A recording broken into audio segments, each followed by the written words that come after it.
Vaxtınız xeyir, aktual gündəm efirdədir. Azərbaycan prezidentinin sülh təşəbbüsləri və sülhün gerçəkləşməsi artıq Cənubi Qafqaz üçün yox, dünya üçün bir gerçəkdir və bütün dünya bundan danışır. Bu, Amerika prezidentinin dilindən də səslənir və elə dünən də Əbu-Dabidə keçirilən böyük mərasimdə Azərbaycan prezidentinə təqdim olunan bax o mükafatın da mənasında, məzmununda onun sülh təşəbbüslərinin təntənəsi, reallığa çevrilməsi təkcə region üçün yox, dünya üçün bir böyük nümunəsinin olması kimi dəyərləndirilməlidir. Azərbaycan prezidenti və Azərbaycan diplomatiyası yeni reallıqlar, yeni qaydalar gətirdi. Bu qaydalar və reallıqlar sülhə söykənir, dinçliyə söykənir. Xüsusən də elə bir regiona ki, buradan artıq 200 ilə yaxındır ki, sülhün olmaması üçün hər şeylər edilibdir və bugün də edilir. Burada maraqlı qüvvələrin bir çoxu sülhün olmasını heç bir şəkildə qəbul edə bilmir. Bu təzyiqlərə, bu maneələrə və böyük oyunlara baxmayaraq Azərbaycan prezidenti, Azərbaycan bu sülhü bacardı, nail oldu və regiona təkcə dinçlik, rahat həyat yox, həm də yeni inkişaf və yeni strategiyalar, yeni maraqlar, yeni qüvvələrlə birgə yeni layihələr də gətirdi. Bax, bu hadisələrin axarında Bakıda Azərbaycana qarşı hərbi cinayətdə ittiham olunanların məhkəmə prosesi gedir və artıq hökmlər oxunur. Bugün məlumata görə artıq Arayik Harutyunyan və Levon Mnatsakanyanana hökm oxunub. Onlara ömürlük azadlıqdan məhrum edilmə təyin olunubdur və yəqin ki, indi digər hərbi cinayətlərdə ittiham olunanlara qarşı da hökmlər oxunacaqdır. Azərbaycan bir daha bu nümunə ilə göstərdi ki, ədaləti bərpa etmək olur. Heç vaxtı cinayətkar cəzasız qalmır. Xüsusən də bir xalqa, bir etnik qrupa qarşı açıq cinayətlər, hərbi cinayətlər törətmiş şəxslər cəzasız qala bilməz. Əgər dünyada indiyənə qədər bir çox bu cür cinayətlər törətmiş şəxslərin cəzasız qaldığını şahidi olmuşduqsa, Azərbaycan həm də bu gerçəkliyi dəyişdi. Bu gerçəkliyi də qəbul edə bilmirlər. Biz veriliş boyu hazırda Bakıda bu məhkəmə davam edir və bayaq qeyd etdiyim kimi artıq 2 nəfərə elan olunubdur hökm və ömürlük azadlıqdan məhrum ediliblər. Digərlərində hökmləri barədə Baku TV olaraq sizə məlumat verəcəyik. Amma biz mövzumuzun sülhün quruculuğu və sülhün təntənəsi, sülh təşəbbüslərinin reallığa çevrilməsi, dünyada bir nümunə kimi artıq təqdim olunması. Bax, bu məsələni müzakirə edək. Cavanşir Feyziyev Milli Məclisin deputatı, Elman Nəsirov Milli Məclisin deputatı, Vüqar İskəndərov Milli Məclisin deputatı, Elçin Aloğlu siyasi təhlilçi. Xoş gördük sizin hamınızı. İcazə verirsə Cavanşir müəllimlə başlayaq. Cavanşir müəllim, sözsüz ki, mənim üçün də maraqlıdır, tamaşaçılar üçün də maraqlıdır ki, Əbu-Dabidə keçirilən bu tədbir, sözsüz ki, o tədbirdən bir gün öncə Azərbaycanın Birləşmiş Ərəb Əmirliklərlə birgə keçirdiyi hərbi təlimlər, iqtisadi məsələlərdə bir çox sənədlərin imzalanması, ümumiyyətlə, Əbu-Dabi-Bakı xəttində son vaxtlar xeyli yaxınlaşmalar hiss olunur. Bu, Şuşa səfərindən də bağlı ola bilər, ondan başqa Azərbaycan prezidentinin də 3 dəfə səfəri olubdur və elə oradaca sülh meydançasının qurulması Azərbaycan və Ermənistan liderlərinin iştirakından dünən də yenə görüşlər keçirildi və bu görüşlərin də məntiqi nəticəsi kimi o mükafat təqdim olundu. Mükafat nədir və niyə o adı daşıyır və Birləşmiş Ərəb Əmirlikləri bu mükafatı təqdim etməklə hansı mesajı verir? Çünki Birləşmiş Ərəb Əmirlikləri səhv eləmirəmsə Körfəz ölkələri içində ən multikultural dəyərlərə sadiq dövlətlərdəndir və bu mənada o həm də nəyin mesajını verir və Azərbaycanla elə Ərəb Əmirliklərinin birləşdirən cəhətlərdən biri də budur. Və sözsüz ki, bunun yeni təşəbbüslər üçün yol açdığı. Buyurun. Tamamilə doğru buyurdunuz İlkin müəllim. Birləşmiş Ərəb Əmirlikləri yaxın şərq ölkələri arasında müasirliyə ən çox meyilli olan və nəinki bunu təşviq edən, eyni zamanda bunu praktiki addımlarda təzahür etdirən dövlətlərdən biridir və bəlkə də birincisidir və Azərbaycan Birləşmiş Ərəb Əmirlikləri münasibətləri bütövlükdə Cənubi Qafqaz və Yaxın Şərq münasibətlərinin deyərdim ki, ana xəttidir. və bu əslində digər hər iki regionun ölkələri üçün də çox gözəl bir örnəkdir.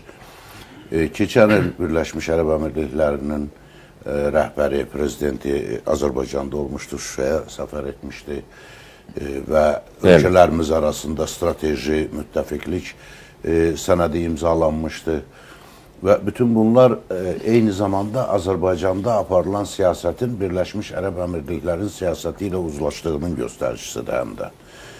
Və ona görə də indi Birləşmiş Ərəb Əmirliklərinin də Azərbaycan kimi bütün dünya ilə diplomatik münasibətləri var və çox ciddi də ticari əlaqələri var xüsusilə.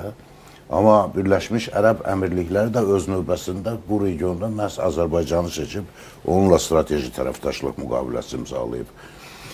Digər tərəfdən bu mükafata gəldikdə, bu mükafat Birləşmiş Ərəb Əmirliklərinin qurucusunun adını daşıyır və 2019-cu ildə təsis olunub. Bu, sülhü təşviq etmək, beynəlxalq miqyasda sülhü təşviq etmək məqsədi daşıyır. Ona görə də elə onun adı Zayed İnsan Qardaşlığı mükafatı adlandırılır. Yəni, bu dünyadakı bütün insanları bir-birinə qardaş olmağa səslayan bir mesajdır mükafatın adı. Bir məqam Cavanşir, mən bu məqamı mütləq sizdən soruşacağım. Siz belə şeylərdə daha diqqətli olduğunuz üçün, detallara vardığınız üçün soruşacağım.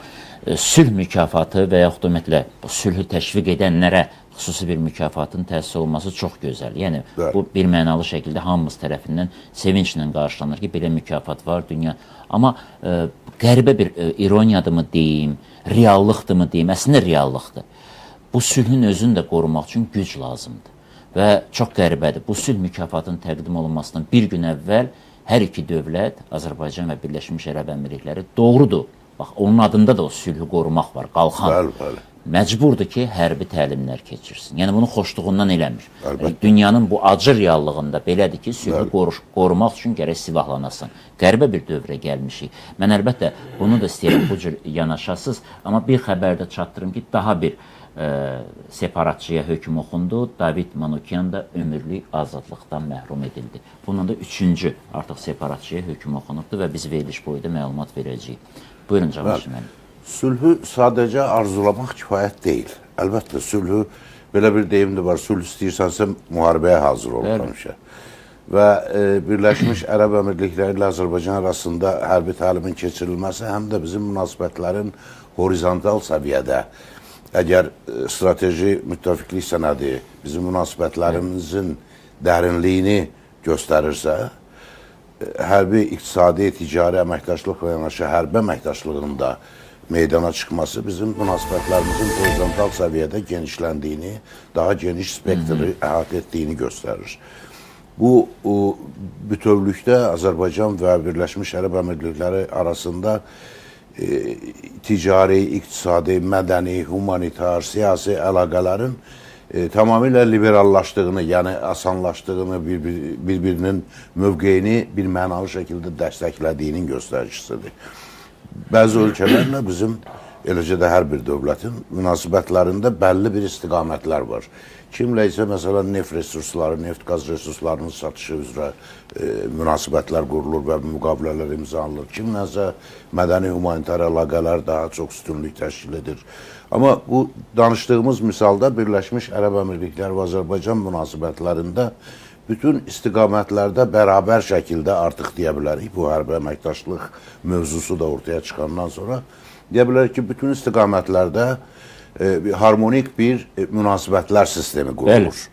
Və bu, ona görə deyirəm ki, bu Cənubi Qafqazla Yaxın Şərq ölkələri arasındakı münasibətlər sistemi üçün bütövlükdə bir örnəkdir. Yəni, eyni şeyi Gürcüstan, Ermənistan və digər Yaxın Şərq ölkələri də edə bilərlər. Və son nəticədə bu dövlətlər arası münasibətlərin daha da yumuşalması da, yəni ticari, iqtisadi əlaqələr ilk növbədə dövlətləri bir-birindən belə şərti mənada asılılığa gətirir, pozitiv mənada asılılığa gətirir və o zaman... Bağlılıq deyək. Bəli, bağlılığa səbəb olur və bu artıq nifrət, müharibə və s. uzaqlaşır bu münasibətlər. Ona görə bu kimi münasibətlərin inkişaf etdirilməsi olduqca vacibdir və Azərbaycan da müstəqilliyini bərpa etdiyi gündən dünyanın bütün ölkələrinə belə bir əməkdaşlıq üçün açıq olduğunu bəyan edib. Və bütün bu 35 il ərzində də bu siyasəti həyata keçirib. Əslində, baxın, bu 44 günlük müharibə başa çatandan sonra elə ilk gündən başlayaraq Azərbaycanın bütün səyləri sülhə yönəlib. İlk dəfə Ermənistana sülh təklif edən Azərbaycan oldu. Sonra bu sülhün reallaşması üçün ilk praktiki addımları atan da Azərbaycan oldu.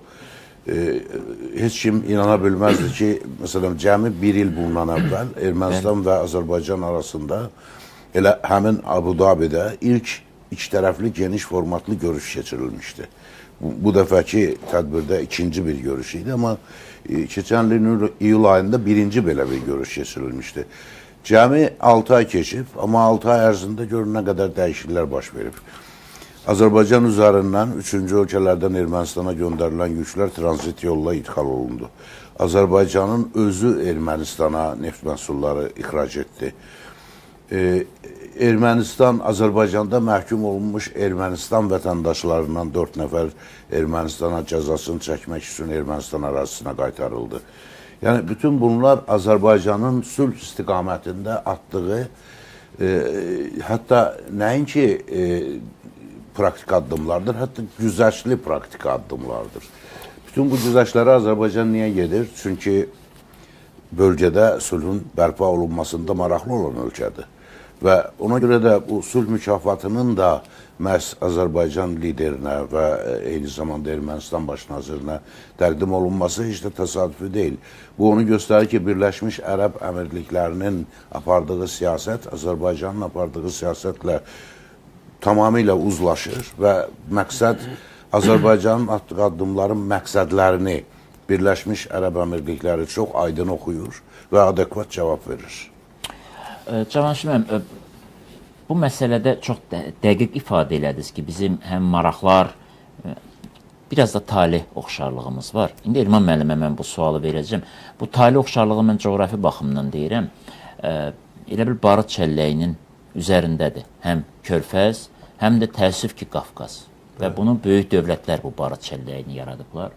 Və bu böyük dövlətlərin yaratdığı barıt çəlləyində özünü təsdiq eləmək istəyən dövlətlər bir çox məqamlarda həm sülhün tərəfdarı olmalıdır, həm də silahlanmalıdır. Yəni, başqa yol da qalmır. Əlbəttə ki, biz silahlanmırıq ona görə ki, münaqişəyə, müharibəyə girək. Biz sadəcə silahlanırıq ki, o sülhü quraq. Çünki böyük dövlətlər heç də özləri açıq bir çox şəkillərdə müharibə etmirlər. Proksi qüvvələr və yaxud da hansısa bir qüvvələrin vasitəsilə hücuma keçirilir. İllah da indi, yəni elektron müharibə dövründə, yəni informasiya müharibəsi dövründə bu daha asandır. Və burada bir məsələ də var, mən istəyirəm bunu da mütləq qeyd edək ki, əslində Birləşmiş Ərəb Əmirlikləri 2017-ci ilə qədər ümumiyyətlə hərb, müharibə haqqında bəlkə də heç düşünmürdü. Amma bir dəyişdi, bütün platformasını dəyişdi və fərqli bir yolu seçdi. Amma eyni zamanda da, bayaq qeyd elədi Cavanşir müəllim, həmin vaxtda sülh mükafatı təsis olundu. Bu mesaj da Azərbaycan liderinin də həmişə sülh, amma bu sülhü qoruyacaq güc və paralel həmişə işlətməsi. Bu hansı zərurətdir? Bu ola bilərmi 21-ci əsrin bayaqdan dediyimiz, yəni ilk 25 ilini yola verdikdən sonra yaralanan arxitekturasının mənzərəsidir? Əvvəl onu qeyd edeyim ki, bəli, Birləşmiş Ərəb Əmirliyi ilə Azərbaycan Respublikası arasında müəyyən oxşarlığı tapmaq mümkündür. Siz o talih oxşarlığı dediniz. Əhalimizin sayı da elə oxşardır. Elə ki, hər iki dövlətin 10 milyondan çox əhalisi var. Biz Xəzər dənizi sahilində olan ölkəyik, amma Birləşmiş Ərəb Əmirliyi Hind okeanı biraz da Bircə şeydə də oxşamağını arzulayıram, o da valyuta ehtiyatlarımız.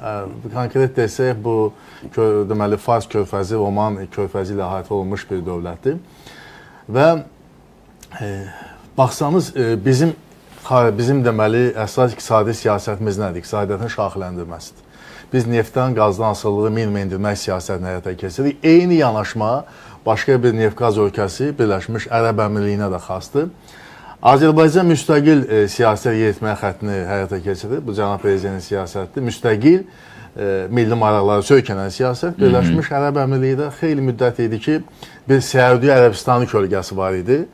Amma müstəqil siyasəti həyata keçirmək və birbaşa bu siyasətin müəllifi, memarı bu Şeyx Zayeddir. Yəni Birləşmiş Ərəb Əmirliyinin bu 7 əmirliyi, əvvəl 6 əmirliyi 71-ci ildə, 70-ci ildə daha bir də əlavə edildi. 7 əmirliyi formalaşdıran bu Şeyx Zayed ta 1971-ci ildən 2004-cü ilə kimi hakimiyyətdə oldu və sözün həqiqi mənasında elə bir dövlət formalaşdırdı ki, o dövlət bu günləri beynəlxalq birliyin, mən deyərdim ki, daha subyekt yox, aktor kimi çıxış edir. Və regionun çox həlledici bir dövlətinə çevrilir. Onu kiçik bir dövlət də deyirlər, Fars körfəzinin ərəb dövlət də deyirlər. Amma kiçiklik bu ərazi və əhali baxımından da, əslində miqyas baxımından, yeritdiyi siyasət baxımından kifayət qədər güclü bir dövlət təəssüratı bağışlayır. Və iddiaları da var. Və iddiaları da var. Düzdür, bu dövlətin yarandığı vaxtdan hər şey yağ kimi getmirdi. 71-ci ildə Şeyx Zayed onu yaradarkən dövlətin hələ vahid bir xarici siyasət də yox idi. Məsələn, 80-88-ci ildə İran-İraq müharibəsi zamanı 4 dənə, Əbu Dabi də başda olmalı, 4 əmirlik İraqı müdafiə edirdi. 3 əmirlik, demək, Dubay başda olmalı, İranın yanında idi, iqtisadi əlaqələrlə bağlı. Və bir ənənə idi ki, Əbu Dabi siyasi mərkəzdir, paytaxtdır və prezident məhz Əbu Dabi əmirliyindən olmalıdır. Amma Dubay isə o baş nazir həmişə olmalıdır məhz Dubay əmirliyindən. Bax, belə bir bölgü də var idi. Amma 2009-cu ildə, yəni bunların bir rəqabəti də var idi bu baxımdan. 2009-cu ildə ki, Dubayda çox ciddi bir iqtisadi böhran yaşandı, Dubayda 2009-cu ildə. Bu vəziyyətdə Əbu Dabi milyardlarla vəsaiti qoydu Dubaya və bundan sonra artıq hər kəs üçün bəlli oldu ki, Əbu Dabi əsasdır. Əbu Dabi paytaxt əsasdır və bu əmirliyin sanki bir ağ fiqurlarla oynayır kimi bir proses getdi. Və bu günləri Əbu Dabi, bu günləri Birləşmiş Ərəb Əmirliyi beynəlxalq koordinatlar sistemində əsas oyunculardan biridir. Və Azərbaycanla da münasibətləri bu günlər dinamik inkişaf tempinə malikdir. Biz də, onlar da, həm Azərbaycan, həm Birləşmiş Ərəb Əmirliyi neft-qaz ölkəsiyik. Amma hər iki dövlət yaşıl enerjiyaya keçid, ənənəvi enerjidən bərpa olunan enerjiya keçid xəttinə sadiqdir. COP29-a biz ev sahibliyi etdik, COP28-ə Birləşmiş Ərəb Əmirliyi ev sahibliyi etdi. Və eyni zamanda bizim bu yaşıl enerji sahəsində əməkdaşlığımızın çox geniş perspektivi var və təsadüfi deyil ki, 2022-ci ildə Qaradağdakı o Günəş elektrik stansiyasının tikintisi, onun bütün maliyyə xərcləri, kapital qoyuluşu hamısı Birləşmiş Ərəb Əmirliyi Maslaq şirkəti ilə bağlı idi ki, bizim bu sferada da yaxşı əlaqələrimiz var. O ki, qaldı hərbi təhlükəsizlik məsələlərinə. Elmən müəllim, onu olarmı reklamlardan sonra izah eləyəsiniz? İndi əslində birazdan mən reklamı elan edəcəm, amma 2 xəbər var, onu da çatdırım. Demək, artıq David İşxanyana da ömürlük həbs cəzası verildi. Eyni zamanda David Babayan da ömürlük azadlıqdan məhrum edildi. Azərbaycanda, Bakı şəhərində Azərbaycana qarşı, dinc əhaliyə qarşı hərbi cinayətlərdə ittiham olunan şəxslərin məhkəmə prosesi aparılırdı və bugün məhkəmə prosesində hökmlər oxundu. Bayaq qeyd etdiyimiz kimi artıq hökmlər oxunur və biz də bir-bir o hökmlər elan edildikcə, cəzaları elan edildikcə məlumat veririk və sonuncu David Babayan və David İşxanyan ömürlük həbs cəzasına məhrum olundu. Ona qədərsə aydındır ki, Arayik Harutyunyan, Levon Naçakanyan, David Manukyan ömürlük həbs cəzası almışdılar. Biz isə bir reklam arasına ayrılaq, sonra davam elətdirək.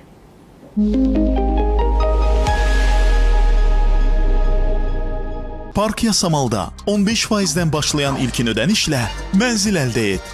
42 və 55 kvadrat metr 2 otaq tam təmirli mənzilləri soruşanlara şad xəbər. Kompleks həyat, möhtəşəm həyət, optimal planlama, Avropa brendləri ilə tam təmirli təhvil, limitli sayda satışa çıxan bu mənzilləri nağd və ya ipoteka ilə əldə et. Xəyalındakı mənzil üçün indi zəng et. Əlaqə Ulduz 1544 kristal.az. ABB ile krediti ele olduğunuz yerden tam online elde edeceksiniz. İllik 10,9%'den başlayan nağd krediti bank filiallarına getmeden ABB Mobile tətbiqindən və ya nağdkredit.az saytından güzəştli şərtlərlə sifariş edin. Məbləği isə ABB kartınıza köçürüb istifadə edin. Niyə mən saç boyası seçimdən əminəm? Garnier Color Naturals ilə mən hamısını birdən əldə edirəm. 5 bəsləyici yağ ilə dərin qidalanma, Color Boost texnologiyası ilə davamlı dolğun rəng və ağ saç yoxdur. Garnier Color Naturals. Rəngə əminlik, özünə əminlik. Garnier. ABB ile krediti ele olduğunuz yerden tam online elde edeceksiniz. İllik 10,9%'den başlayan nağd krediti bank filiallarına getmədən ABB Mobile tətbiqindən və ya nağdkredit.az saytından güzəştli şərtlərlə sifariş edin. Məbləği isə ABB kartınıza köçürüb istifadə edin. Garnierdən frukti sos bərpa, bitki keratini və marula yağı ilə saçın kutikulasına daxil olaraq itirilmiş keratini doldurur. Saçlar 10 dəfə daha güclü və 7 dəfə daha hamar olur. Garnierdən təbii.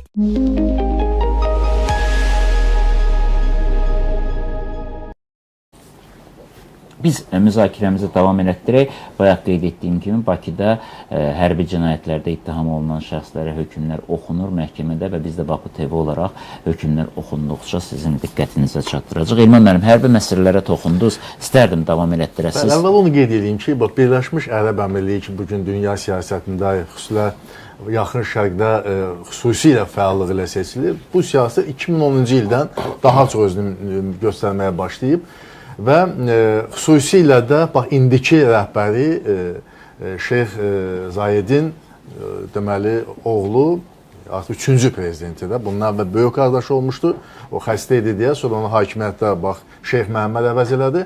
Şeyx Məhəmmədin dövründə isə daha da açıq oldu, dünya daha da açıq və atasının arzularını həyata keçirdi. Çox güclü bir Birləşmiş Ərəb Əmirliyi formalaşıb və hərbi sahədə xüsusi diqqət ayırır. Və bircə faktı deyim ki, sizə bir neçə il bundan öncə bir ildə Birləşmiş Ərəb Əmirliyi 25 milyard dollar həcmində silah-sursat almışdı. Bir ildə belə bir elə də böyük olmayan bir dövlətin 25 milyard dollar həcmində silah-sursat alması böyük rəqəmdir. Həm də avtobiografiyasını tanış olanda görürsən Şeyx Məhəmməd London deməli hərbi akademiyasının məzunudur. Bəli. Və bizim bu sahədə də əməkdaşlığımız üçün yaxşı üfüqlər açılıb və Azərbaycanla Birləşmiş Ərəb Əmirliyinin münasibətləri siyasi, iqtisadi, energetika, nəqliyyat, yaşıl enerji ilə yanaşı həm də hərbi texniki əməkdaşlıq məsələləri bu günləri aktualdır və hesab edirəm ki, Sülh Qalxanı adlı hərbi təlimin də Əbu Dabidə keçirilməsi və hər iki dövlətin prezidentlərinin orada iştirakı, deməli bu hərbi təlimləri müşahidə etməsi onu göstərir ki, bu sahədə bizim əməkdaşlığın geniş perspektivi var və mən istisna etmirəm ki, gələcəkdə bu sahədə birgə müəssisələr açılsın. Əslində bu barədə artıq çox da danışılır və yeni iqtisadi layihələr də sözsüz ki olacaq. Çünki tərkibə də baxan nümayəndə heyətinin bu aydın göründü. İcazə verirsə Elçin müəllimdən belə bir sual verim. Elçin müəllim, çox maraqlı bir paralellər gedir.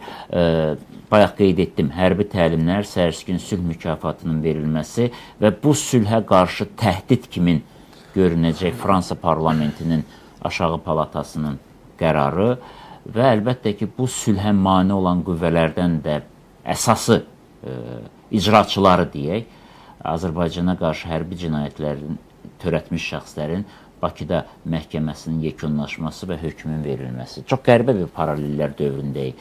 Sülhün qələbəsi üçün çox şeylər etdik biz. Azərbaycan nələri etdi və nəyə nail olduq? Bax, bir nəticəyə gələriksə, yəni bu mükafatı təmin edən nəticələri də bir müzakirə edək. Buyurun. Təşəkkür edirəm suala görə. Bretton Woods və Lest anlaşmalarından sonra, həmçinin Winston Churchill'in Fulton çıxışından sonra formalaşmış dünya 1961-ci ildə Karib böhranı, daha sonra Berlin divanının yıxılması və bu cür simvolikalarla doludur. Əslində Abu Dabidə insan qardaşlığı mükafatının verilməsi özü də simvolizmdir. Siyasi simvolizmdir və strateji simvollardan ibarətdir. Birincisi odur ki, bunun dünən keçirilməsi, BMT-nin insan qardaşlığı gününə təsadüf etməsi, Birləşmiş Ərəb Əmirliklərinin bölgədə Səudiyyə Ərəbistanı ilə geostrateji rəqabətinin daha üst səviyyə çıxarılmasının göstəricisidir. Təsadüfi deyil ki, Münsiflər heyətində Avropanın siyasətçiləri, ərəblər, müsəlmanlar və habelə də katolik yer alıb. Bu, Əbu Dabi və ya Dubayın, necə istəyirsiniz adlandırın, bir qədər heterogen yox, siyasətdə homogen, xarici siyasətdə isə heterogen anlayışları dünyaya gətirməsindən bağlıdır. Azərbaycana gəldikdə bu mükafatın Azərbaycana verilməsinin bir əsas səbəbi var. Dünya ölkələri indiyə qədər son 10 illiklərdə həmişə qərbdən, şərqdən, şimaldan, cənubdan, müxtəlif istiqamətlərdən ədalət gözləyib, ədalətli yanaşma gözləyib. Azərbaycan isə bu unudulmuş fəlsəfi ehkamı, Descartes-in ehkamı idi ki, onu yenidən siyasətə gətirdi. Ədalət gözlənilmir, ədalət təmin edilir. Azərbaycan bu ədaləti təmin etdi. Və buna görə də mükafata layiqdir Azərbaycan. Bunun simvolik nəticələri çoxdur. Fransaya gəldikdə isə vallahi və billahi və simallahi. And olsun Emmanuel Macron'un cıqqasına və mübarək zatına.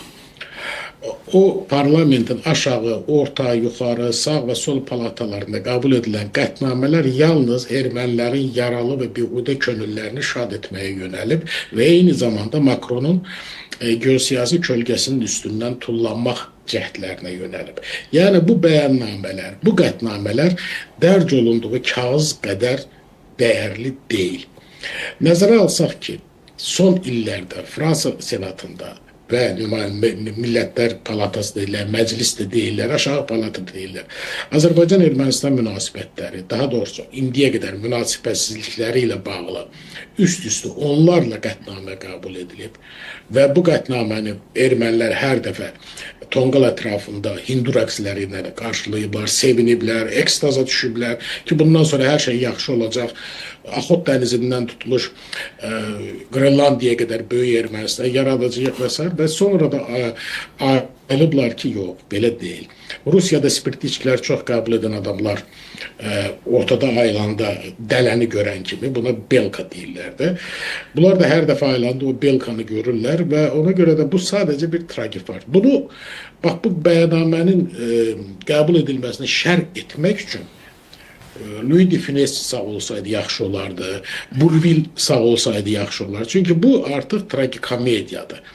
Bu, Benelli'nin Həyat Gözəldir filminin bir səhnəsidir və ya da Gürcülərin qısa metrajlı filmi üçün hazır senaridir. Yəni, bir ölkənin prezidenti nə qədər siyasi baxımdan bacarıqsız olar və bir ölkənin də senatında nə qədər satılmış deputatlar ola bilərlər. Adi bir misaldır. Bax, bu sizin bəhs etdiyiniz kağız parçasının layihə müəllifi Laurent Vansier'dir. Mən onu şəxsən tanıyıram. Yəqin ki, studiyada əyləşən hörmətli deputatlarımız da onu tanımamış deyirlər. Laurent Vansier'in dar bir otağı var. Bu adam Roma papasından artıq katolik məsələsini bura ehtiva inikas etsək, ermənidən artıq erməni olmaq istəyir. Onun otağında 2 bayraq var, Ermənistan və Fransa bayraqları. Və bununla da fəxr edir. Laurent Vansier unudur ki, Fransanın mövcud qanunvericiliyinə əsasən yuxarı Alp oranın bələdiyyə sədridir. Bələdiyyə sədrlərinə və illah da ki, deputatların otaqlarında dövlət bayrağı ölçüsündə başqa bayraq saxlamağa ixtiyarı yoxdur. O sadəcə Avropa İttifaqının bayrağı ola bilər. Çünki Fransa jurisprudental, institusional və hüquqi baxımdan Avropa İttifaqının üzvüdür.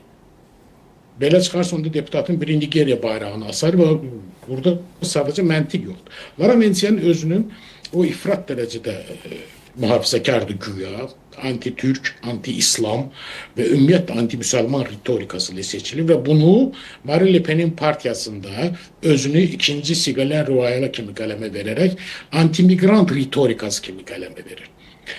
Mən bunun haqqında çox danışmaq istəməzdim, çünki bu artıq bilirsiniz, nə qədər Fransa Səhiyyə Nazirliyində sanitarlar başları işə qarşı, Fransa senatında deputatlar bax bu işlə məşğuldurlar. Sanitarlar ayılan kimi bu deputatlar başlar adi qanunverici fəaliyyətə. Ona görə əminəm ki, Vansier və digərləri... Elçin müəllim, üzr istəyirəm, bir məqamı da deyim, Arkadi Quqasyana da hökm oxundu. Arkadi Quqasyan 20 il müddətinə azadlıqdan məhrum edildi. Buyurun, davam edin. Ona görə bu Fransa parlamentində qəbul edilən məsələlər qal xoruzunun növbəti cəhdidir, bölgəyə təsir etmir. Amma təsiri mexanizmi itib. Çünki Nikol Vavani erməni dilində desək, Vavanın oğlu Paşinyan Əbu Dabidə bildirdi ki, konfliktologiya terminlərini artıq unutmaq lazımdır. Bölgə sülhlə yaşayır, 6 aydır. Sülhə qarşı çıxmaq militarizm deyil. Azərbaycanın sülh qalxanı əməliyyatını keçirməsi də təsadüfi deyil. Fikir verdinizsə, bu təlimlərdə, birgə təlimlərimizdə dağ şəraitində, dağ motodağçıcı birliklərin, daha sonra dəniz şəraitində ekstremist və təxribatçı qüvvələrin qarşısının alınması və eyni zamanda yaşayış məntəqəsində antiterror əməliyyatları təmrinlərinin icra edilməsi funksionallığı bir daha yoxlandı. Bu, yaxın şərqdə gözlənilən təhdidlərin qarşısının alınması üçün dövlətlərimizin birgə fəaliyyətini özündə ehtiva edir. Üçüncü məsələ ondan ibarətdir ki, Azərbaycan dövləti öz-özlüyündə sülh məramlı deyil. Biz sülh yaradıcı dövlətik və bu, Azərbaycan dövlətinin indiyə kimi nail olduğu uğurların miqyasının genişləndirilməsi və təkrarlanması istəyidir. Çünki son 10 illikləri biz nəzər salsaq, heç bir dövlət Azərbaycan kimi davranmıyor. Bu pafos deyil, bu efemizm deyil. Azərbaycan, gəlin faktlara nəzər salaq, soyuqqanlı şəkildə. Azərbaycan qalib dövlətdir. Ermənistan kapitulyasiya uğruyub. Dünya düzəni belə olub ki, qalib dövlətlər həmişə bu və digər şəkildə kapitulyasiya olmuş dövlətlərin qarşısında şərtlər qoyub. Təzminat, yəni restitusiya şərti və ya digər məsələlər. Bəli, məsələn, Rusiyadan qərbdə olan müxalifətçiləri, bizim qərbdə olan müxalifətçilərimiz də səs-səsə verib, deyirlər ki, Ukraynada ağacdan düşən yarpağa da biz heyfslədirik. Amma özləri Putin rejiminə işləyirlər. Rusiyalı müxalifətçiləri, bizim müxalifətçilərcə kimə işlədiyi hələ də məlum deyil. O, riyaziyyatın həll olunmamış 11-ci məsələsidir. O, ola bilər. Amma indiki vəziyyətdə Azərbaycan Ermənistan qarşısında heç bir ağır şərt qoymadı. Bilaəks, biz Ermənistana yardım əlini uzatdıq. Biz Ermənistana ərzaq məhsullarının, yanacaq sökü materiallarının ora daşınmasını təmin etdik və nəticədə Ermənistanda qiymətlər süni şəkildə yox, təbii şəkildə azalmağa başladı. Biz Ermənistana demirik ki, məğlubiyyətini etiraf edər. Demirik ki, bundan sonra biz dediyimiz elə. Biz deyirik ki, Ermənistana biz sənin sərhədlərini tanıyırıq. Biz tarixi keçmişimizlə bağlı sualları danışıqlar masası arxasında çözməyə hazırıq və bunu da çözdük. Və sonra da bunu dünyanın bir nömrəli ofisində, Ağ Evdə təsbitlədik. Cənab Trump'ın şahidliyi ilə. Və Trump'ın da bu fəaliyyəti doğrudan da təqdirə layiqdir. 80 yaşı olsa da o hələ də siyasi və intellektual baxımdan çox gəncdir. Beləliklə, Birləşmiş Ərəb Əmirlikləri Azərbaycanın bu modelinin işlək olduğunu sübut elədi. Çünki bu dəqiqə Birləşmiş Ərəb Əmirlikləri siyasi baxımdan böyükdür. Amma onun əraziyə, təbii resurslara, siyasi dəstəyə ehtiyacı var. Yəni bizim Birləşmiş Ərəb Əmirlikləri nə qədər ehtiyacımız varsa, çünki ondan əxs etməli çox məsələlər var. Dubai modeli var iqtisadiyyatda, siyasətdə və ərazi idarə etmə və inzibati idarə etmədə Əbu Dabi modeli var. Sonra dəniz limanlarının formalaşmasında Şərcə modeli var və digər, hətta aviaşirkət məsələsində Fly Dubai şirkətindən də bizim öyrədəcək çox şeylərimiz var. Fəqət Birləşmiş Ərəb Əmirliklərində Azərbaycandan öyrənəsi çox məqamlar var. Birincisi, ərazi bütövlüyünün qorunması ilə yanaşı gücün ön plana çəkilməməsi. Güc bizim əlimizdə militarizm və revanşizm batısının müalicəsində skalpeldir, neşterdir, cərrah bıçağıdır. Biz ondan sadəcə başqa güclə, güc naminə kimisə tabi etdirmək üçün istifadə etməmişik. İkincisi, biz bunu etiraf etsək də, etməsək də, desək də, deməsək də, budur ki, mən ünsiyyətdə olduğum şəxslərin dilindən eşidirəm və bugün də bu söhbət eləmişik. İlham Əliyev fenomeni yaxın şərqdə artıq təsbitlənmiş bir siyasi obrazdır, bir siyasi idiomatikadır. İlham Əliyev fenomeni, Azərbaycan prezidentinin fenomeni, ərəblər bunu Əş-Şərq Əl-Əqsəddən tutmuş Ən-Nəhər Əl-Ərəbiyyə qədər və digərləri, Əl-Cəzirə, Əl-Ərəbiyyə, bunlar hamısı bildirirlər ki, yaxın şərqdə problemləri həll edəcək, biləcək Suriyadan tutmuş bir neçə şəxs var ki, onların arasında ön yerlərdə Erdoğan durur, Trump durur və eyni zamanda İlham Əliyev var. Çünki İraqın şimalı, Suriyanın şimalı, Güney Azərbaycan məsələsi unutmaq lazım deyil ki, bundan əvvəlki 12 günlük müharibədə Azərbaycan rəsmi şəkildə İsrailə və ABŞ-a müraciət edərək Güneyli soydaşlarımızın təhlükəsizliyini tələb etmişdi və bu tələb yerinə yetirilmişdi. Və bundan başqa Abraham Accords... Üzr istəyirəm, Elçin, bu rəsmi tələb idi? Yox, bu xahiş kimi idi, amma diplomatiyada tələb sözü işlədilmirdi. Xahiş kimi. Biz xahiş etmişdik rəsmi olaraq. Ondan başqa... Amma rəsmi idi də o xahiş. Rəsmi şəkildə bəli, diplomatik kanallarla çatdırılmışdı. Digər tərəfdən Abraham Accords var, İbrahim sazişləri. Bilirsiniz ki, İsrailin bu dəqiqə can atdığı iki hədəf var. İranın dezinvasiya edilməsi, Səudiyyə Ərəbistanına münasibətlərin qurulması. Amma ərəblər özləri deyirlər, Qəzza problemi həll olunmayınca Səudiyyə Ərəbistanla, Qətərlə, Birləşmiş Ərəb Əmirlikləri, İsrail arasında normal trackdə münasibətlər mümkündür. Və belə də Azərbaycan vasitəçi rolunda çıxış edir. Azərbaycan unikal dövlətdir ki, İranla strateji tərəfdaş və müttəfiqik bəzi məsələlərdə, eyni zamanda qonşuyuq. İraqla qonşuyuq və strateji baxımından, sərhəd baxımından yox. Türkiyə ilə qardaş millətik, Pakistanla müttəfiqik, bununla bahəm İsraillə tərəfdaş və müttəfiqik və bütün Fars körfəzindəki monarxiyalarının çox isti qardaşlıq münasibətlərimiz var. Elə bir dövlət bölgədə yoxdur ki, biz müstəqil və müstəqil şəkildə onunla münasibətlərimizi gərginləşdirək. Bax, bu dövlət yox. Ona görə Zayed mükafatı təsadüfi deyil. Baxın, mükafatı alan şəxslərə və təşkilatlara. Azərbaycan prezidenti Cənab İlham Əliyev və Ermənistanın baş naziri Nikol Paşinyan. Diplomatiyada gestikulyasiya və jest çox ciddi rol oynayır. Fikir verdinizsə, orada mükafata dəvət olunan birinci Azərbaycan prezidenti idi, sonra Ermənistanın baş naziri yaxınlaşdılar, gəldilər. İkinci mükafatı alan Əfqan xanımıdır ki, Kanada yaşayır, onlayn təhsil sistemini həyata keçirmişdir. Üçüncü mükafatı alan isə Qəzzalı və Fələstinli uşaqların rifahını təmin edən şəxslər. Yəni, bu şəxslərin hamısı dünyaya sülh töhfəsini verirlər. Dünyaya insanlığın daimi, sarsılmaz dəyəri olduğunu göstərirlər.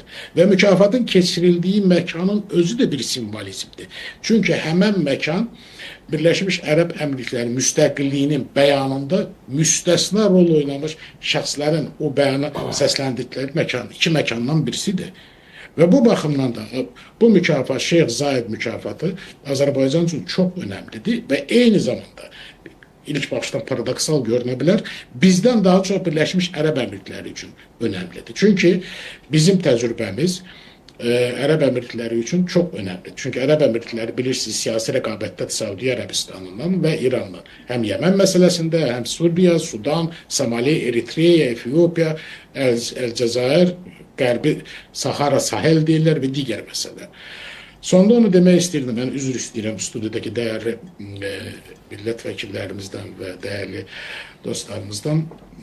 Bu mükafat əslində sadəcə Azərbaycan prezidenti Cənab İlham Əliyevə təqdim edilmədi. Bu, bütün Azərbaycan xalqına təqdim edildi. Ona görə ki, biz son illərdə ilk dəfə olaraq hakimiyyət, ordu və dövlət başçısı arasında üzvi sinerjini ortaya qoyduq. Bu dəqiqə dövlətlərin çoxsunun məhz bu modelə ciddi ehtiyacı var. Elçin, çox sağ olun. Bir məqamı da nəzərinizə çatdırım. Bako Saakyan'a da hökm oxundu. O da 20 il müddətinə azadlıqdan məhrum edildi. Biz Baku TV olaraq bunları çatdırırıq bir-bir sizə. Bakıda hərbi cinayətlərdə ittiham olunan şəxslərə məhkəmə prosesi keçirilir və artıq hökmlər oxunur. Vüqar müəllim, burada iki məqam var. Mən istəyirəm buna xüsusi olaraq bir aydınlıq gətirək. Hamımız üçün də maraq, mənim üçün də, tamaşaçılar üçün də maraqlıdır. Elçin mən bunu qeyd etdi ki, həm Birləşmiş Ərəb Əmirliklərinin bizə ehtiyacı var, həm bizim ona. Bu ehtiyac nəyin üzərində qurulub? Bu çox ciddi bir məsələdir. Çünki yenə deyirəm, ilk olaraq bəlkə də keçdiyimiz son illərin tarixi yolu bizi elə göstərirdi ki, Ərəb Əmirlikləri və yaxud ümumiyyətlə Körfəz ölkələri bizdən çox uzaqdır. Əlbəttə ki, biz Türk Dövlətləri Təşkilatının üzv olan dövlətlərlə tarixi yaxınlığımız, milli yaxınlığımız, dil və s. bunlar öz-özlüyündə, amma bir bəlli qonşular formalaşmışdı və belə deyək ki, Avropaya daha açıq olmaq istəyirdik, Avropaya daha çox getmək istəyirdik və bu məqamlarda yəni yaxın şərq, bəlkə də o regionun mürəkkəb olması, həmişə müharibələr mövzusu olması bu da rol oynayıb. Amma ümumiyyətlə Körfəzlə bir əməkdaşlıq məsələlərini sanki elə bir gündəmdə bir ikinci dərəcəli kimi baxılırdı. Azərbaycan dövləti bu məsələlərdə daha diqqətli idi, diplomatiyamız daha diqqətli idi, amma vətəndaş cəmiyyətində, ümumiyyətlə siyasi ab-havada hər kəsdə bir Avropa eşqi var idi. Çox güman ki, bu 18-ci ilin o Avropasının gətirdiyi demokratiya dəyərlərə inanan insanların reallıqsa çox dəyişib. İndi Avropadan tamam başqa şeylər gəlir və məlum olur ki, elə Avropa savaş içindədir, müharibə içindədir, özü də və ətrafına da müharibə saçır, sülhü isə Birləşmiş Ərəb Əmirlikləri təqdim edir. Yəni, çox qəribə bir şeydir. Bugün Avropanın heç bir paytaxtında sülh mükafatı verilmir. Bircə Nobel sülh mükafatı verilir, o da heç biri hələ son illərdə sülhə nail olanlara verilməyibdir. Kimə verilib? İndi bu da aydındır. Maraqlı bir paradoks. Bizi birləşdirən dəyərlərlə bərabər eyni zamanda bir-birimizə ehtiyacımız nədir? Bir də o hərbi təlimlərdə bir məqam mənim diqqətimi çəkdi. Xüsusən də şəhər şəraitində, ümumiyyətlə yaşayış məntəqələri. Bu hansı zərurətdir Birləşmiş Ərəb Əmirlikləri üçün və Azərbaycan üçün? Buyurun. Sualdır. Peki, mən qeyd etmək lazımdır ki, birincisi onu deyim ki, təəssüf olsun ki, son illərdə Avropa demokratiyasının dırnaq arasında daha çox danışırıq. Dırnaq arası demokratiyadan danışırıq. Təəssüf olsun. Avropa özünü demokratiyanın beşiyi sayırdı və sayır və elə axır. Gələk bizlə Azərbaycan və Ərəb Əmirlikləri. Ən-əvvəla Körfəzdə necə ki Zahid belə bir dövlət qurdu. Cənubi Qafqazda Azərbaycan prezidenti İlham Əliyev belə bir dövləti qurub, yaradır və inkişaf etdirir. Ulu Öndərin qoyduğu bir növrə model və yeni çağırışlara cavab verən bir model. Burada Cənubi Qafqaz lideri Körfəzdə yeni bir Ərəb Əmirlikləri bir model kimi ortaya çıxıb. İkincisi, biz onlar münaqişədən yaratdılar stabil ölkə, biz müharibədən sülh aktivitası qurduq. Müharibədən çıxdıq və sülhü göstərdik. Necə bunu yaratmaq olar? Bu model olaraq bugün dünyada bir unikallığını qoruyub saxlayır. Yəni, Azərbaycan yeni model kimi ortaya çıxıb. Çünki dünya hal-hazırda çox gərgin bir fazadan keçir. Siyasi arxitektura çox gərginlik içərisindədir, bir qaynar qazana dönüb. Və bunun içərisində Azərbaycan var və coğrafi yerləşdiyi yer asan yer deyil. Qonşularda problemlər mövcuddur, müharibələr var, təhdidlər var, terrorlar var və s. Və bu mənada Cənubi Qafqazdan belə bir ölkə çıxır, sülhü yaradır, təşviq edir və qeyd olunan kimi, hətta qələbə çalan tərəf maksimalist olur, amma Azərbaycan bu mənada da nümunə ortaya qoyur. Bunlar hər biri son illər nümunədir. Və bizim bu mənada nələr bir-birimizə çəkir? Bayaq tarixi faktları söylədim. İkinci, burada biz yanaşmalıyıq. Azərbaycanın nə gətirməsi və dünyaya. Biz Cənubi Qafqazdan çıxmışıq, artıq görürük ki, Azərbaycan Suriyada var, Körfəzdə var. Artıq Azərbaycan, Avropada Azərbaycan iqtisadi əlaqələri artırmaq ölkələrin sayı durmadan artır, tələblər var və təkcə enerji məsələsində deyil. Hərbi modellərdə. Yenə biz son zamanlar bu üçün bir sözünü qeyd etməliyik. Son, bu yaxınlarda yenə Cənab Prezident haqqında. Biz bir Azərbaycanlı olaraq hər birimiz qürur duyuruq. Çünki bunu yaradan lider və dünya liderləri sırasında xüsus çək olması və bunu hətta dünya süper gücünün prezidentinin söyləməsi İlham Əliyev haqqında. Təbii ki, bunlar heç biri elə belədən yaranmır. Bunlar hər biri bugün son Azərbaycan modeli adlı bir məsələ var və artıq Azərbaycanın bu mənada təcrübəsinə ehtiyac var. Azərbaycan bugün artıq müzakirələri dinləmir. Azərbaycan özü müzakirə açır. Model qoyur ortaya və o model müzakirə olunur. Azərbaycan təklif etdiyi modellər. Və bunları birləşdirsək, gələk sizin digər hərbi ilə bağlı. Çox maraqlı məqama toxundunuz. Yenə də burada bizim bir üstünlüyümüz var, Elçin müəllim. Bu nədir?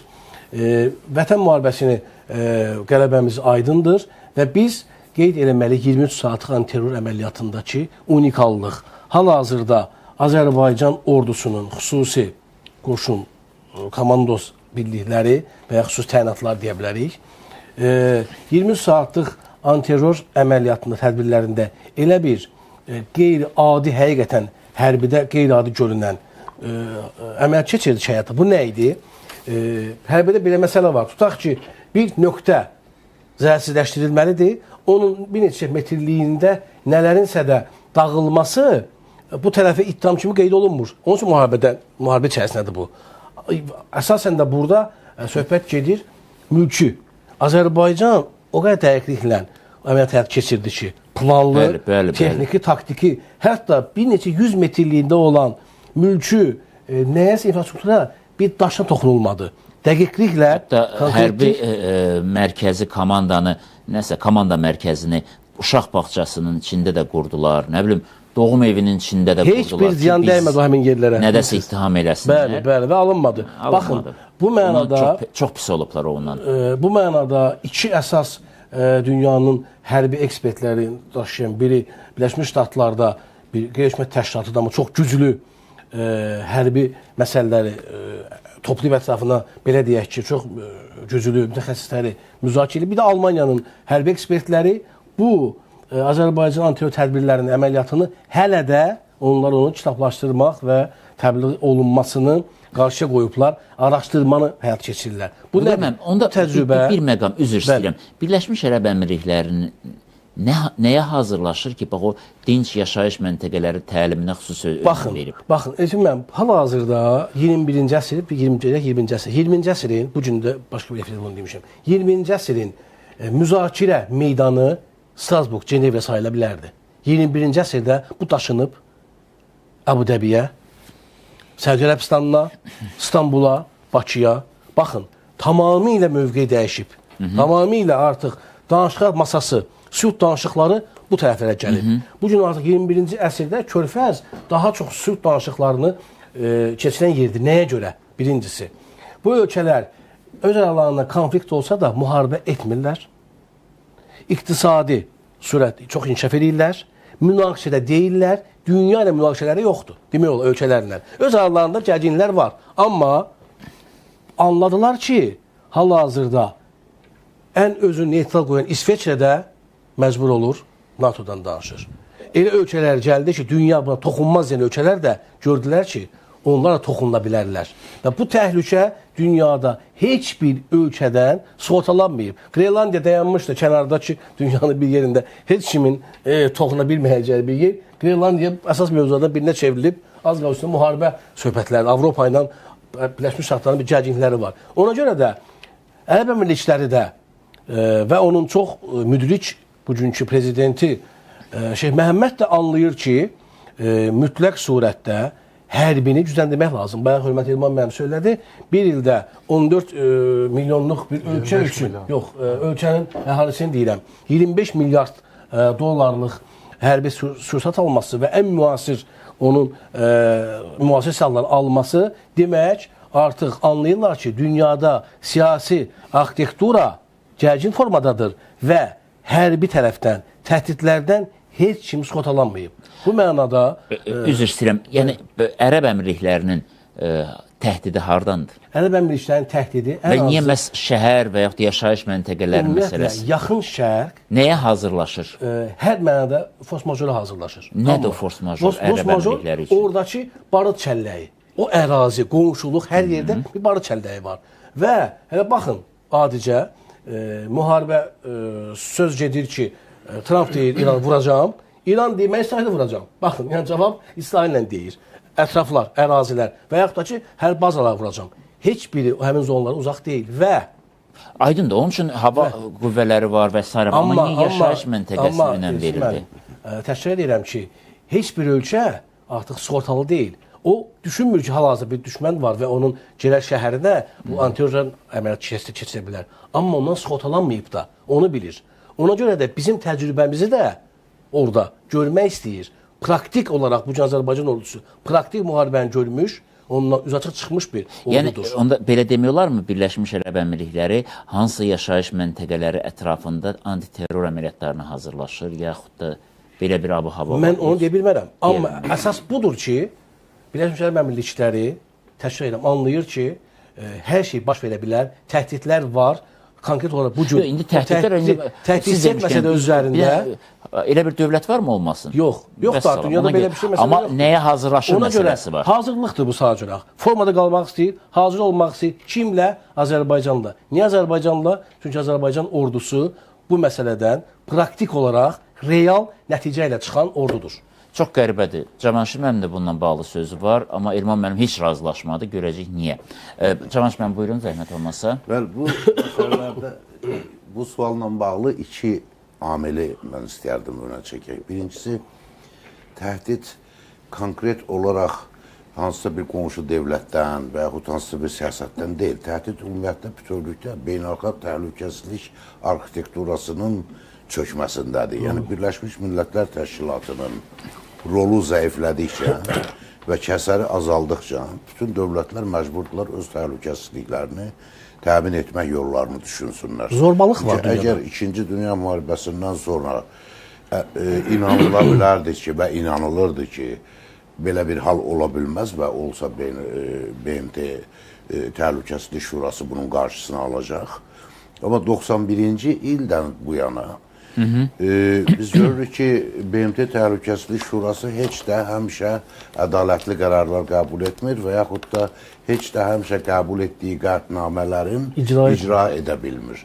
Və ona görə hər bir dövlət öz təhlükəsizliyini öz gücü hesabına təmin etmək haqqında düşünür və praktik addımlar atır. Ona görə Birləşmiş Ərəb Əmirliklərinin də o cümlədən belə bir hazırlığı, hərbi gücünü artırması təbiidir və başa düşüləndir. Sizin təkidlə soruşduğunuz şəhər mühiti, bu yeni bir məsələdir məncə. Və bu məsələ Rusiya-Ukrayna müharibəsi ilə bağlıdır. Baxın, 2-ci Dünya müharibəsində müharibə aparmaq, döyüş aparmaq qaydaları mı deyim, ya bir maneraları vardı. Və bu əsasən insan kütləsi hesabına, hansısa ərazinin tutulması, işğal olmasından ibarət idi. Yəni, bütün bu 91-ci ilə qədər nə zaman ki arxivlər bağlı idi və demokratik bir ortam yox idi Sovet İttifaqında, bu rəqəmlər gizlədilirdi. Məsələn, Sovet dövrünün ədəbiyyatında heç vaxt yazılmayıb ki, 2-ci Dünya müharibəsində SSR xalqları nə qədər insan itiriblər. Bəzən səslənirdi 2, 3, 5 milyon fərqli rəqəmlər.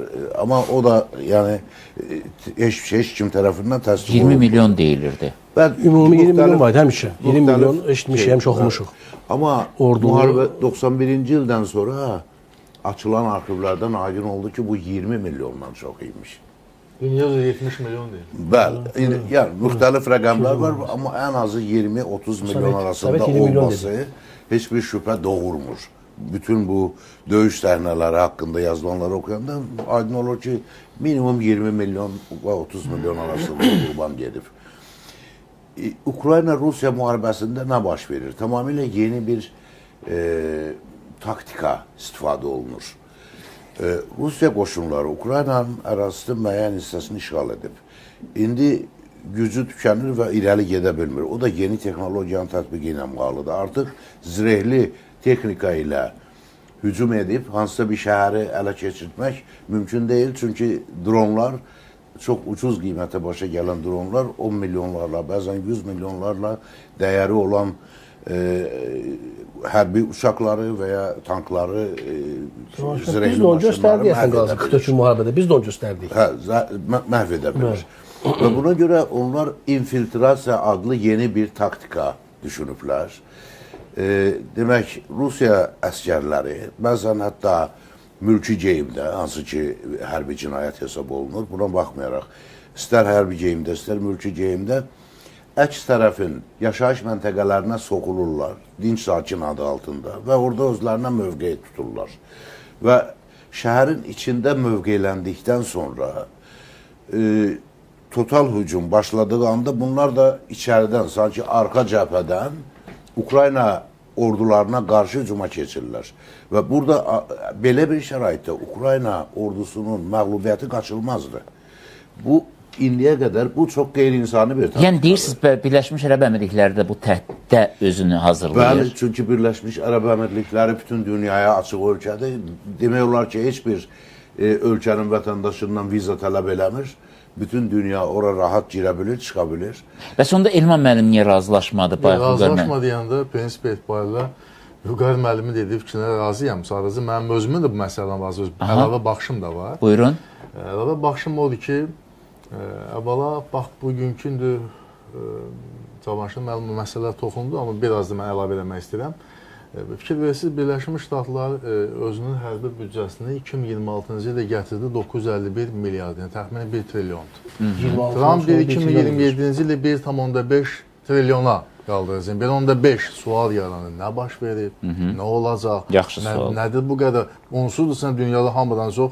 Dünyanın bütün ölkələrin hamısının birlikdə silah deməli tədarükü və yaxud da hərbi büdcəsi 2 trilyonu biraz ötüb, sən onun yarısını təkcə bir dövlət. Bu az imiş kimi nəyə hazırlaşsan, dünyada nələr baş verəcək? Nə təhlükələr var? Mən elə ki, 2026-cı il və bundan sonraki dövrdə dünyada çox ciddi deməli bir proseslər gedəcəyinin əlamətləri var. Bu hiss olunmaqdadır. Məsələn, dünyanın biz 45-ci ildən bəri təhlükəsizliyinə cavabdeh təşkilat kimi BMT-ni tanıyırdıq, onun təhlükəsizlik şurasını tanıyırdıq. İndi Cənab Trump Sülh Şurasının ideyasını ortaya atdı və bunu artıq indidən söyləndi ki, bu BMT-nin alternatifidir. Çünki BMT-nin əlindən daha heç nə gəlmir. BMT, bax, Rusiya-Ukrayna müharibəsindən danışdıq. BMT sanki kənar müşahidəsidir. İzləyir. Heç bir də müharibənin dayandırmaqla bağlı təşəbbüs də yoxdur. Təşəbbüs ABŞ-dan gəlir. ABŞ Rusiya ilə, ABŞ Fransa, daha doğrusu Ukrayna ilə danışıqları gedir və s. Yəni sanki BMT deyilən bir qurum bu hiss olunmur. Mümkün də deyil. Çünki müharibə tərəfi BMT Təhlükəsizlik Şurasının üzvüdür. Hər ikisi. Yox, hər ikisi. Amma hər halda BMT-nin bu sahədə bir fəaliyyəti diqqəti cəlb etmir. Bloklanacaq. Bizim özümüz elə. Biz özümüz 2026-cı ilin hərbi büdcəsini, müdafiə büdcəsini 318 milyon da əlavə elədik.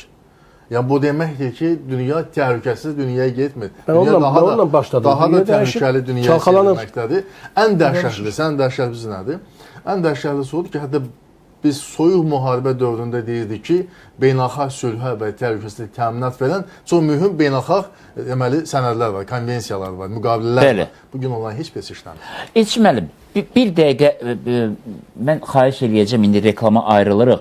Reklamdan sonra bir 3 dəqiqə bizə vaxt ayırmağınızı xahiş eləyəcəm. Çünki bu məqama istəyirəm Elçin müəllim də aydınlıq gətirsin. Hə, reklamdan sonra davam eləyəcəyik, müəllim, narahat olmayın. Reklam.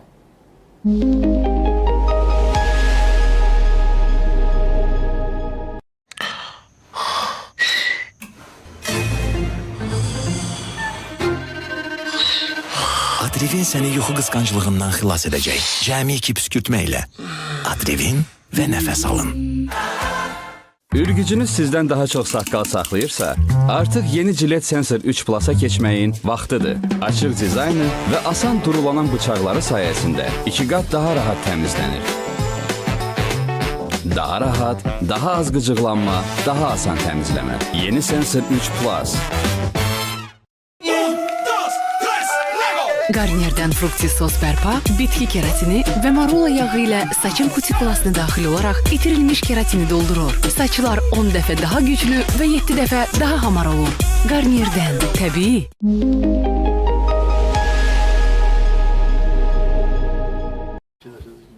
Davam elətdirək. İlman müəllim, fikrinizi siz davam elətdirin. Mən sonra Elçin müəllimə bu sualı ünvanlayacağım. Və bax, indiki dünyamızda beynəlxalq hüquq işləmir. Hətta beynəlxalq hüquq deyilən məsələ daha yoxdur. Cənab Prezident İlham Əliyev bununla bağlı son çıxışlarında dövlət deməli ölkəmizin yerli televiziyaları müsahibəsində qeyd edilər ki, ümumiyyətlə daha beynəlxalq hüquq deyilən məsələ yoxdur. Beynəlxalq hüquq yoxdursa, beynəlxalq hüquq norm və prinsipləri işləmirsə, deməli güc faktoru önə çıxır. Güc faktoru önə çıxırsa, hər bir dövlət bu günlər o haqda düşünür ki, deməli, güclüsənsə, istədiyini edə bilərsən. Xüsusilə böyük dövlətlərin, kiçik dövlətlərə qarşı güc tətbiqi və öz istəyinin nail olması bu günləri faktlarla dəstəklənir. Bunu biz daha kitablardan oxuruq. Gözümüzün qabağında görürük ki, böyük dövlət, kiçik dövlətin ərazisini zəbt edə bilər, istədiyi addımı ata da bilər. Ona görə bugünkü dünyamızda silahlanma genişlənir. O ki, qaldı konkret Birləşmiş Ərəb Əmirliyi ilə bağlı məsələyə. Birləşmiş Ərəb Əmirliyi uzun deyəndə 71-ci ildən başlayaraq Şeyx Zayedin dövründə Səudiyyə Ərəbistanının çətiri altında bir təhlükəsizlik sisteminə sanki qəbul etmişdi. Səudiyyə Ərəbistan əsas söz sahibi idi. Ancaq 1991-ci ildə Səddamın Küveyti işğalı o reallığı ortaya qoydu ki, deyəsən Səudiyyə Ərəbistanı da üzərinə düşən o böyük missiyanı tam yerinə yetirməyə gücü çatmır. Bu halda Birləşmiş Ştatlara üst tutmaq, Birləşmiş Ştatların hərbi bazalarını dəvət etmək ideyası gücləndi. Və 2010-cu illərdən sonra bilirsiniz ki, Birləşmiş Ştatların, xüsusilə Birləşmiş Ərəb Əmirlikliyində həm hərbi hava qüvvələrinin bazası, hərbi dəniz qüvvələrinin bazası yerləşdirildi və həm də ki, axı Birləşmiş Ərəb Əmirliyi şimaldan dənizlə, daha doğrusu Fars körfəzi ilə İranla həmsərhəddir. İranla bağlı son yaşanan təhlükələr, bilirsiniz ki, Abraham Lincoln artıq İndi o təlimlərin, hərbi təlimlər, yəni bu günləri bu məsələ müzakirə olunmur ki, ABŞ İrana qarşı müharibəyə başlayacaq, yoxsa başlamayacaq. İndi daha sonra müzakirə olunan vaxt odur, məsələ odur ki, nə vaxt başlayacaq, nə vaxt. Və bu reallıq fonunda təsəvvür edin ki, bu baş verəcəyi təqdirdə ərəblər düzdür ona deməli, Ərəb körfəzi deyirlər, İranlılar Fars körfəzi deyirlər və belə olan vəziyyətdə ən düzünü biz deyirik, Kəngər körfəzi. Bəli, yəni bütün bu reallıqlar fonunda hesab edirəm ki, Birləşmiş Ərəb Əmirliyi də fərqindədir ki, İran müharibə başlayacağı təqdirdə, indi bu məlumat məsələn dedi, birinci zərbəni endirəcək hansı ölkələri? O ölkələrdəki Birləşmiş Ştatların hərbi bazaları var. Deməli, hər zaman Birləşmiş Ərəb Əmirliyi güclü olmalıdır, raketdən müdafiə sistemi son dərəcə güclü olmalıdır, böyük vəsaitlər ayrılmalıdır, yaxşı hərbi təlimlər keçməlidir və fikir verirsiniz, niyə Azərbaycanla? Azərbaycan hərbi təlimlərdə sözün deməyib. Azərbaycan real döyüşdə qələbəni ortaya qoyur. Praktiki o qələbəni qazanır. Deməli, Azərbaycandan da bu sahədə öyrənilməli xeyli məsələlər var. Eçmən, onda sualı belə qoyum. Bizim Cənub Birləşmiş Ərəb Əmirliklərinin şimal qonşusu ilə bağlı yaranmış gərginlik bütün region ölkələrini bu və ya digər şəkildə nəyəsə hazırlayır. Bu hazırlıq prosesində bu təlimlər və orada verilən mesajların da bir paraleli varmı, yoxsa bu mesajlar tamam ayrı yerə yönəlmişdi, sizcə? Yox, hələ Kəmal Dövlə Bəynülqədir demişdi ki, bizim sözümüz ortaya qoyulur, gərəkən o sözü götürə bilər. İran diplomatiyasının yazılmamış qanunlarından biridir ki, onlar sözlərini, demək istədiklərini bəzən qeyri-konkret, mücərrəd ünvanlayırlar və mücərrədlik də bölgədəki qonşuların şamil edilir. Birləşmiş Ərəb Əmirliklərində bununla bağlı təcrübə var.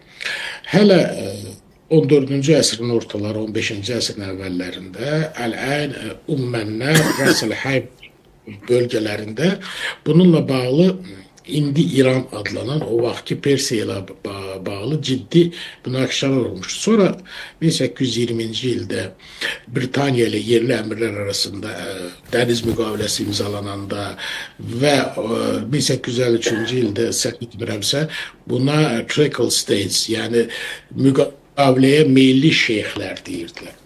İndi özünə gəldikdə isə İranın yürütdüyü siyasətə biz baxsaq, birinci gəlin Birləşmiş Ərəb Əmirlikləri kontekstindən, o prizmadan baxaq. Birləşmiş Ərəb Əmirliklərini təmsil edən Əbu Dabi, Dubai, Şərcə, Məl-Kuveyn və Fuceyra əmirlikləri və onlara 1972-ci ildə qoşulmuş Rəs-əl-Hayb əmirliyinin İranla bağlı mövqeləri bəllidir. Yəni, mən çox gözəl bir misal çəkdi ki, 4 əmirlik o vaxt İraqı dəstəkləmişdi, 3-ü dəstəkləməmişdi. Bu, o əmirliklər arasında olan separat danışıqların nəticəsidir. Çünki onlar müharibənin nə ilə bitəcəyini bilmirdilər. Daha sonra Nəhayən Əbu Dabi əmiri bu siyasəti bir sözlə ifadə etdi. Biz güclü dost axtarmalıyıq. İrandakı vəziyyət Birləşmiş Ərəb Əmirliklərini çox narahat edir, hədsiz narahat edir. Niyə? Burada yumuşaq güc amili ön plana çıxır. Bax, o şəhərdə təlimlər təsadüf deyildi, təmrinlər. Niyə yumuşaq güc amili ortaya çıxır? Mən və əminəm ki, studiyadakı dəyərli millət vəkillərimiz dəfələrlə Birləşmiş Ərəb Əmirliklərində olublar. Olublarsa, Dubayın bir xüsusiyyəti var. Bizim ulu babamız Şah Abbas bu əmirlikləri faktiki olaraq hədiyyə eləmişdi o vaxtları Britaniya. Çünki o ərazi bütünlüklə İran ərazisi idi. Və o vaxtdan bu yana Dubayda Fars diasporu həddən ziyadə güclüdür. Ələl xüsusda onlar banking, maliyyə, fond qiymətli kağız bazarlarında, developing sistemində, yəni daşınmaz əmlak bazarında, inşaatda çox güclüdürlər. Və Dubay bundan ehtiyat edir. Çünki təxminən 600 minə yaxın fars yaşayır bu dəqiqə. İranlı, yəni fars deyildi, bəluc, onlar fars deyirlər sadəcə olaraq. Və bu amil özünü göstərir. İkinci bir məsələ. Sanksiyalar tətbiq edilən gündən bu yana, yəni ABŞ səfirliyinin ələ keçirilməsinin başa çatandan sonra üzü bu yana Birləşmiş Ərəb Əmirlikləri İran arasında bow ticarəti deyirlər. Bu Körfəz ərəblərinin xüsusi gəmiləridir. Dow deyirlər o gəmilərə. Həmin o Dow ticarəti vasitəsilə kiçik katerlərdən indi, kiçik gəmilər vasitəsilə gündə minlərlə kater Birləşmiş Ərəb Əmirliklərindən İrana yol alır. Sanksiyalardan yayınmaq üçün. Və bu sərhəd alveri çox güclüdür. Bunun milyardlarla dollar həcmi var. Üçüncü bir məsələ siyasi bir məsələdir. Səudiyyə Ərəbistanı bilirsiniz ki, varis şəhzadə Məhəmməd bin Salman bütün əmmilərini, dayılarını, əmizadələrini, ümumiyyətlə 130 nəfər o məşhur otelə girov götürəndən sonra yeni bir Saudi Vision adlı bir taktikanı ortaya qoydu ki, biz yenilənməliyik. Buna Körfəz ölkələri adekvat geosiyasi və əsas verbal cavab verməlidirlər. O cavabı sadəcə Birləşmiş Ərəb Əmirlikləri verdi. Və o cavab verəndən sonra Ər-Riyadla Əbu-Dabi arasında geosiyasi rəqabət başladı. Bütün sahələrdə. Liviyadan tutmuş Yəmənə qədər. Bunlar baxmayaraq ki, koalisiya tərkibindədirlər, amma bunların arasında çox ciddi bu dəqiqə hətta münaqişə səviyyəsinə çatan bir qarşıdurma var. Məsələn, Yəməndə Birləşmiş Ərəb Əmirlikləri qoşunlarını çıxartdı, Səudiyyə Ərəbistanı onları separatizm dəstəkləməkdə suçladı və s. və ilaxır. Belə bir şəraitdə İran amili xüsusi və müstəsna əhəmiyyət kəsb edir. Hər iki dövlət üçün. Müəllim, bir məqam, üzr istəyirəm. Bax, bu dediklərinizin axarında bir sual da yaranır. Türkiyə ilə Səudiyyənin çox ciddi yaxınlaşmasından, hətta hərbi müəyyən əməkdaşlığının fərqli bir müstəviyə keçirilməsindən danışır. Bu, Azərbaycanla Türkiyənin hərbi əməkdaşlığı aydındır hansı səviyyədədir. Birləşmiş Ərəb Əmirliklərlə Türkiyənin münasibətlərində də müəyyən suallar var. Bax, bu bir-birinə mane olan xətlər olmaz ki? Qətiyyən. İstəyərdim bunu şərh edəsiniz. Səudiyyə Ərəbistanı 10 illərdir Pakistanı dəstəkləyir. Hətta daha sonra Pakistan vasitəsilə Pişavar, Lahor və digər şəhərlərdə Taliban hərəkatını qurdu və s. və ilaxır bu tarixə dalmaq istəməzdim. Məsələ ondan ibarətdir ki, bu dəqiqə Səudiyyə Ərəbistanı və Pakistan arasında yeni hərbi siyasi müttəfiqlik və tərəfdaşlıq koalisiya anlaşması imzalanıb. Nüvət çəkilir. Cənab Ərdoğan bu koalisiya qoşulmaq niyyətini bəyan edəndə isə Səudiyyə Ərəbistanı Xarici İşlər Naziri çox incə, çox yumşaq şəkildə bildirdi ki, bu iki tərəfli anlaşmadır. Yəni Səudiyyə Ərəbistanı heç vaxt Türkiyə ilə müttəfiq olmayacaq. Onun belə bir niyyəti yoxdur və ola da bilməz. Onlar sadəcə iki tərəfli əməkdaşlığa. Səudiyyə, Pakistan, Səudiyyə, Türkiyə. Amma Səudiyyə, Pakistan, Türkiyə üçbucağının yaranmasına Ər-Riyad heç vaxt razılaşmayacaq və getməyəcək. Eyni vəziyyətdə Birləşmiş Ərəb Əmirliklərindədir. Bizim Səudiyyə ilə birgə çox mehriban, çox ilıq, qardaş münasibətlərimiz var. İslam Konferans Təşkilatından... Bir dəqiqə, niyə getməyəcək sualı yarandı məndə? Maksimalist. Necə? Çox maksimalist yanaşma oldu Elçin müəllimlə. Niyə getməyəcəksiniz? Qətiyyətlə dediniz. Bunu çox xahiş edirəm, aydınlıq gətirəsiniz. Məsələ, razıyam müəllimlə, maksimalist, bəli, razıyam. Amma məsələ nədən ibarətdir? Şimali Afrika iki hissədən ibarət, Məğrib və Məşriq. Və eyni zamanda Hicaz məsələsi ki var, Osmanlılar ona Hicaz deyirlər.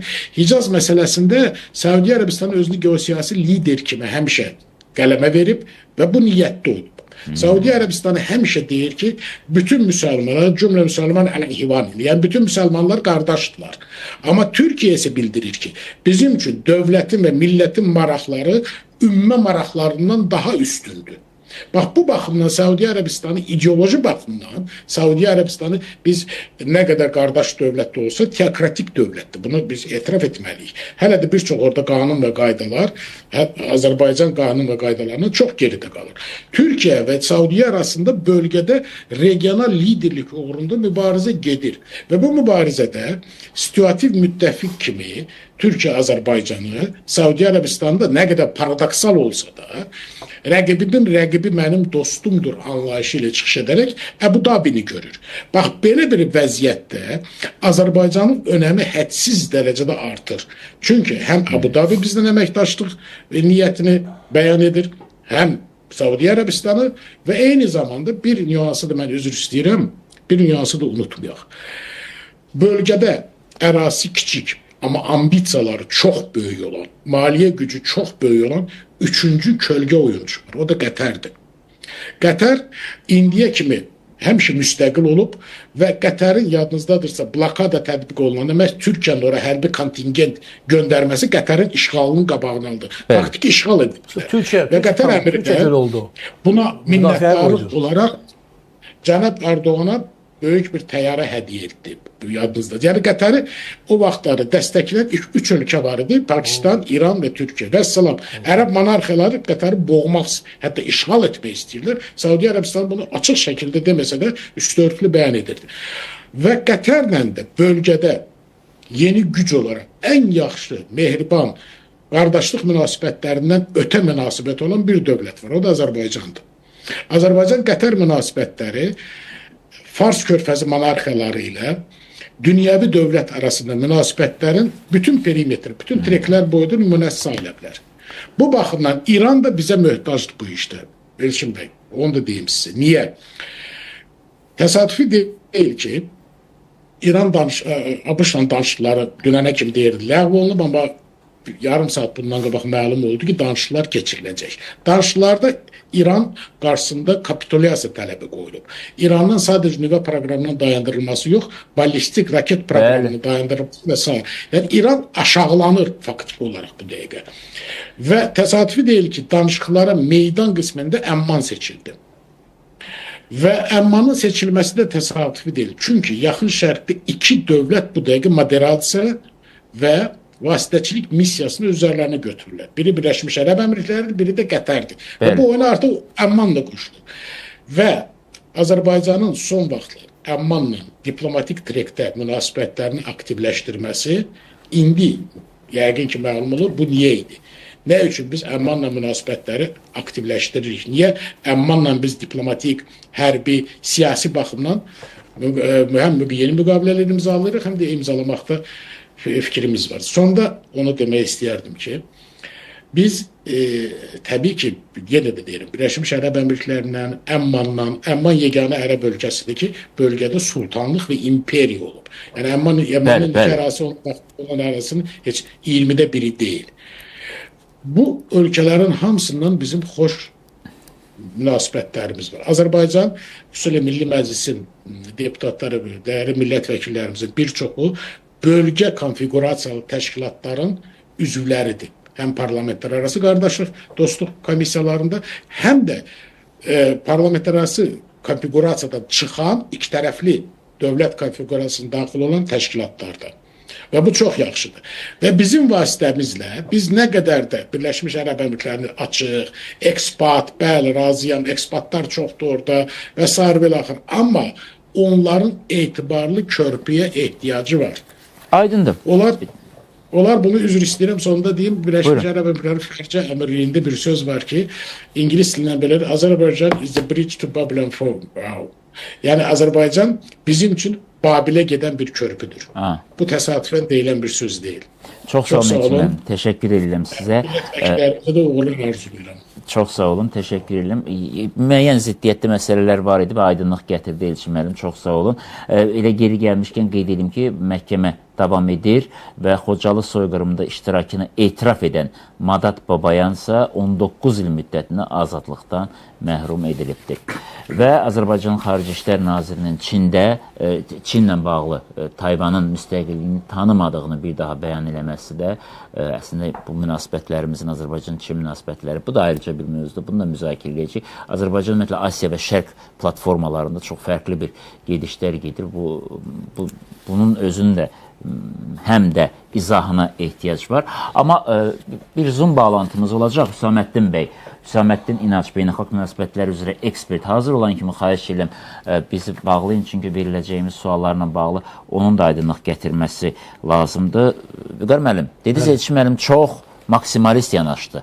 Nə idi maksimalizmi və siz hansı məqamı ilə razı deyildiniz? Orada razı olmadığım ki, öz də etiraf etdi ki, çox maksimalist yanaşır, amma nəyə götürür? Yəni konkret olaraq, şərt olaraq və nöqtə olaraq, net olaraq qoydu ki, heç vaxt orada üçüncü, üç tərəf ola bilməz.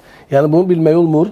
Hal-hazırda elə müttəfiqliklər yaranır ki, elə qonşu, qardaş dövlətlər bir müharibə eləyir ki, və yaxud münaqişəyə girir ki, problemlər yaranır ki, hal-hazırda biz girişdə hamımız qeyd etdik ki, dünyada bir siyasi çaxnaşma var, konfigurasiyalar dəyişir.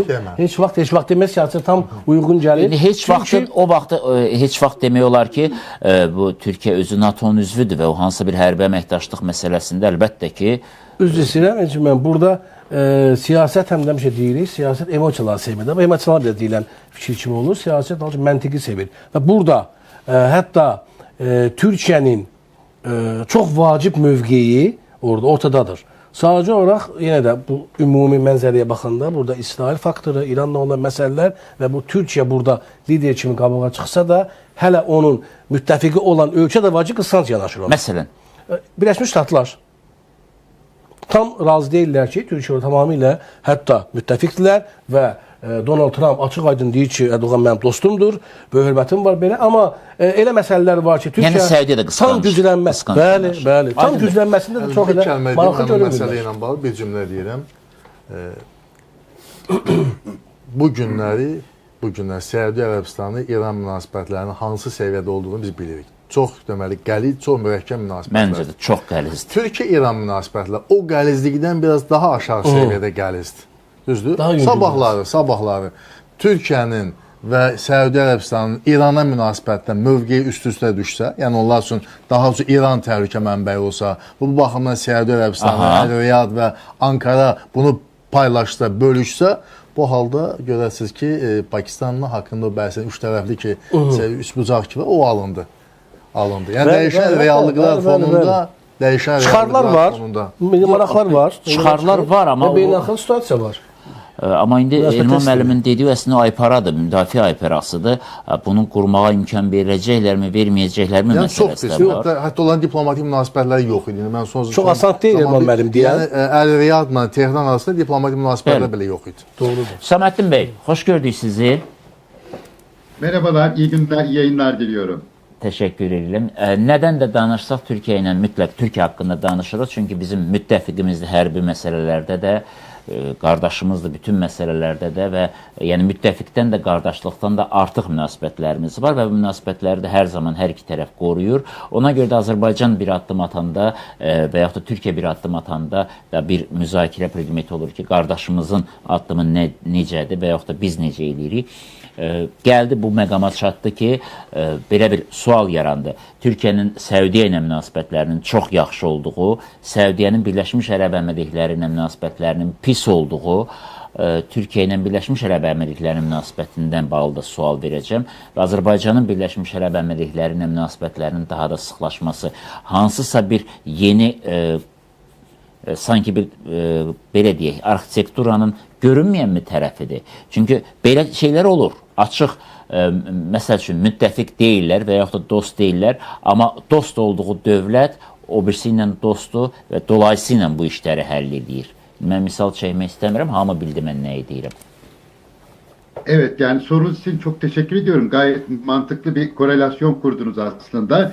Yani şimdi biliyorsunuz yani özellikle Türkiye çok yakın zamanda hem Birleşik Arap Emirlikleri hem de Suudi Arabistan'la çok kötü ilişkiler içindeydi. Çünkü 15 Temmuz 2016 yani Fethullahçı terör örgütü darbesinde Birleşik Arap Emirlikleri'nin ağırlığı oldukça fazlaydı ve Suudi Arabistan'da biliyorsunuz Cemal Kaşıkçı'yı yani Türkiye'de yaşayan Washington Post yazarı bir Suudi Arabistan kökenli gazeteciyi konsolosluğunda hunharca katletmişti ve suçu da Türkiye'ye atmak için kemiklerini dahi eriterek ona benzeyen birisini konsolosluğun arka kapısından serbest bırakmıştı. Hatta bu iki güç biliyorsunuz 2017 senesinde Katar'ı yutmak için, yani ortadan kaldırmak için mücadele etmişti ama o zaman İran'la Türkiye birlikte hareket ederek bir şekilde bu Katar'ın haritadan silinmesinin önüne geçmişti önemli ölçüde. Ama yani o tarihten bugüne kadar Türkiye çevresindeki ülkelerle normalleşme süreci içerisine girmek zorunda kaldı. Çünkü yani biliyorsunuz Suriye'de, Irak'ta, Sudan'da, Somali'de, Doğu Akdeniz'de, işte Kafkasya'da o kadar gelişen olay var ki yani Türkiye uzunca bir süre bu ülkelerle gerginliği kaldıramazdı ve nihayetinde işte hem Birleşik Arap Emirlikleri ile hem Suudi Arabistan'la yakınlaşma sürecini yakın zaman içerisinde gösterdi. Ama ne var ki birbiriyle ikiz kardeş gibi olan Suudi Arabistan'la Birleşik Arap Emirlikleri Yemen üzerinden başlayarak Somali'de, Sudan'da ve Afrika'nın farklı coğrafyalarında birbirine girdiler. Yemen çok önemli bir meseleydi biliyorsunuz. Yani orada Suudi Arabistan buranın bütünlüğünü savunurken, Yemen'in bütünlüğünü savunurken Birleşik Arap Emirlikleri İsrail'in de lehine olacak şekilde orada ayrılıkçı bir bölge oluşturmaya çalışmıştı. Ve bir günlük operasyon neticesinde Suudi Arabistan Birleşik Arap Emirlikleri'ni Yemen'den attı. Bunun benzer örneğini biz Somali'de gördük.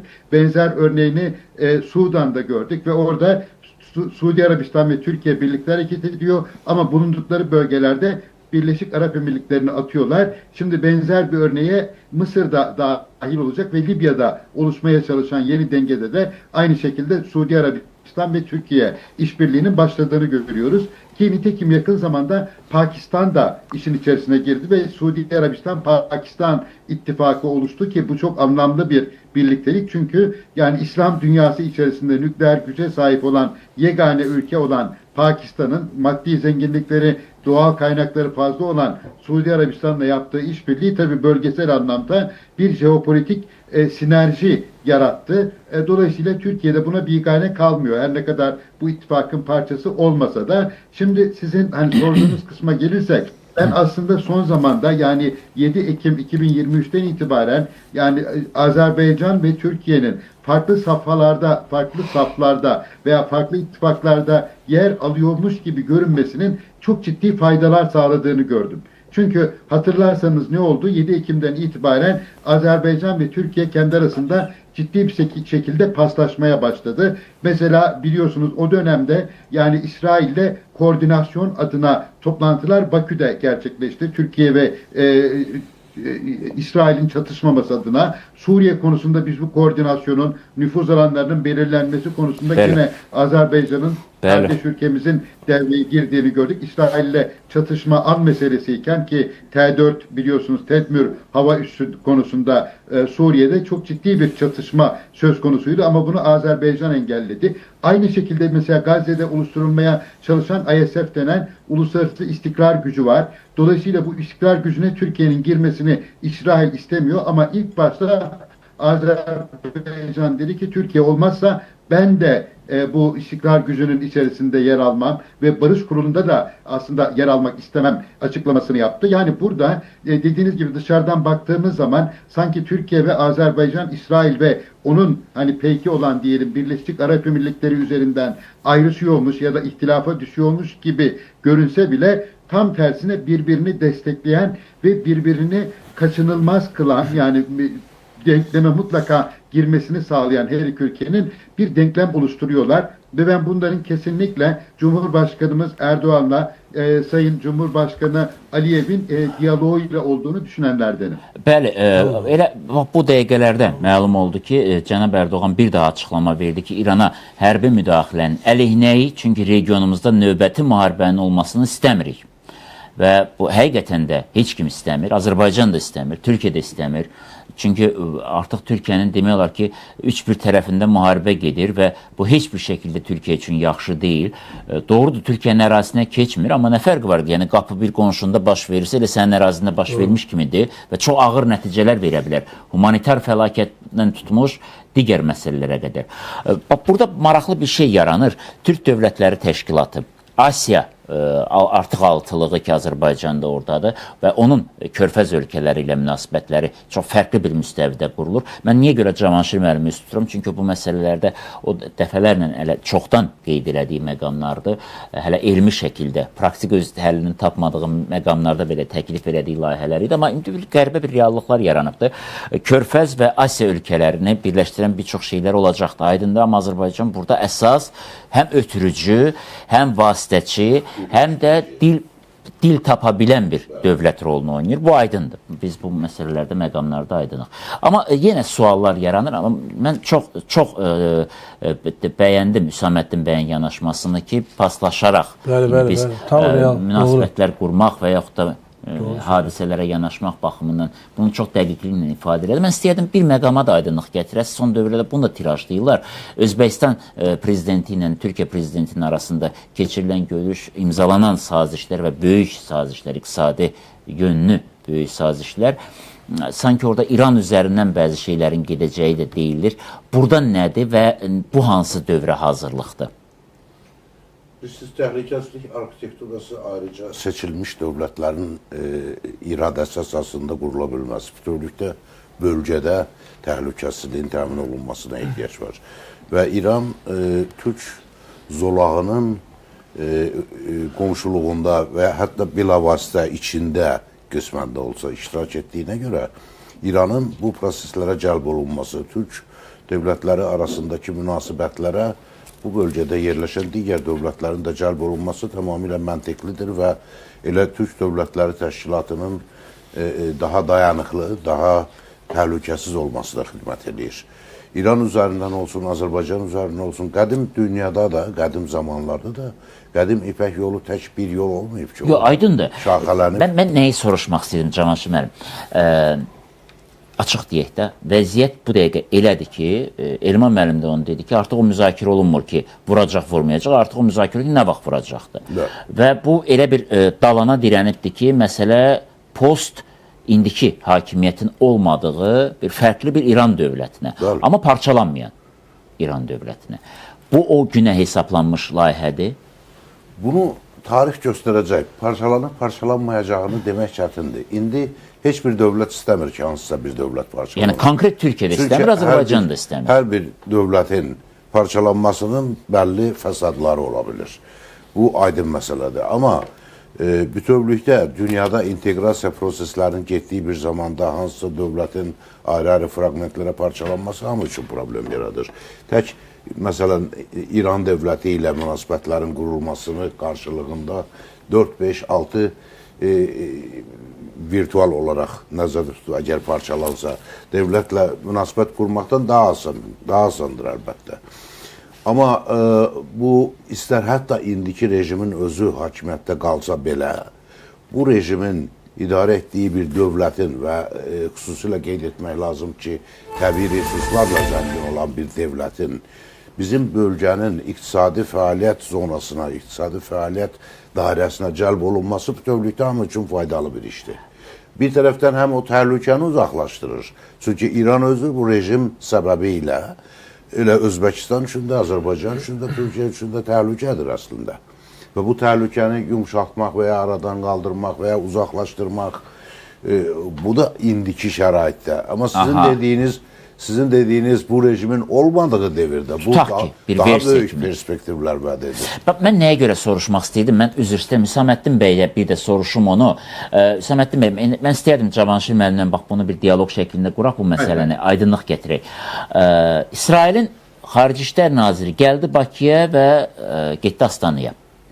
Hamı gözləyirdi ki, yəni mütləq Özbəkistanda olması lazımdır. Çünki ən azı orada bəzi məqamlar var ki, amma olmadı. Və bu axarda yeni bir iqtisadi məsələlərin müzakirə olunduğu bir dövrdə də Özbəkistan Türkiyə ilə çox fərqli İran üzərindən bir model qurdu. O bayaq dediyiniz paslaşmanın bir növ yeni bir etapıdırmı, biz görmədiyimiz məqamıdırmı? Sual kimədir? Hər ikinizə, həm Hüsaməddin bəyə... Yani...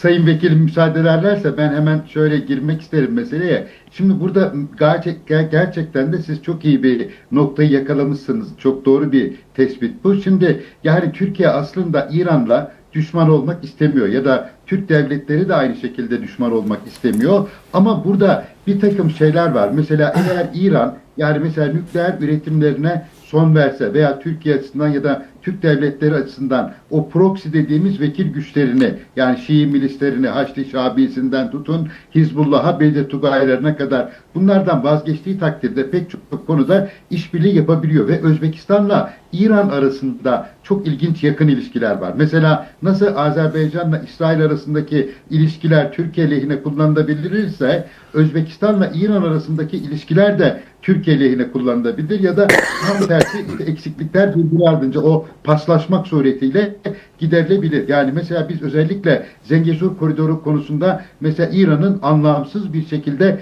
reddediş içerisine girdik. İşte hani eskiye gidersek Karabağ Savaşı'nda Ermenistan'la işbirliğini gördük. Ya da Suriye'de mesela Esed rejimini destekleyerek Türkiye'ye ters düştüğünü ve Türkiye'de milli güvenlik sorunu çıkarttığını gördük. Irak'ta aynı şekilde yani ülkenin üçe bölünmesinde işte Nuri el-Maliki gibi doğrudan İran ajanı diyebileceğimiz bir insanın yani hangi gayretlerde bulunduğunu gördük. Şimdi bu noktada işte İran'ın yani özellikle Mesut Pezeşkiyan faktörünü de dikkate alarak aslında o yani aşırılıklarını törpülediği marjinal kısımlarından işte kurtulduğu bir dönem olabilir. Yani tabiri caizse hani kertenkelenin kuyruğunu koparttıktan sonra rahatlaması gibi yani aslında İran o nükleerden kurtulsa, füzelerden kurtulsa, vekil güçlerinden kurtulsa İran dünyanın en müreffeh, en barışçıl, en güzel ülkelerinden birisi olur. Ve Türkiye hatta Türk dünyası hatırlarsanız bu dünyada bu ekranda konuşmuştuk. Yani Türk Devletler Teşkilatı'nın bile hani ileride bir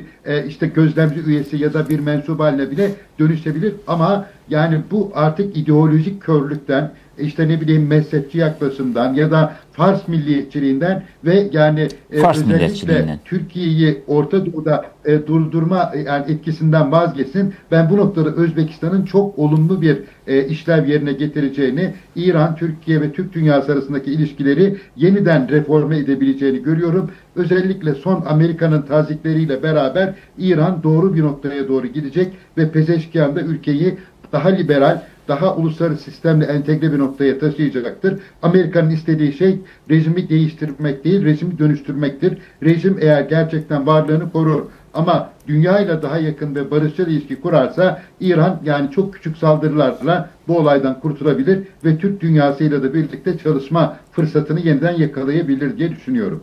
Elmam müəllim, sizce bu yanaşma doğrudur yoxsa hansısa məqamı biz buraxmışıq?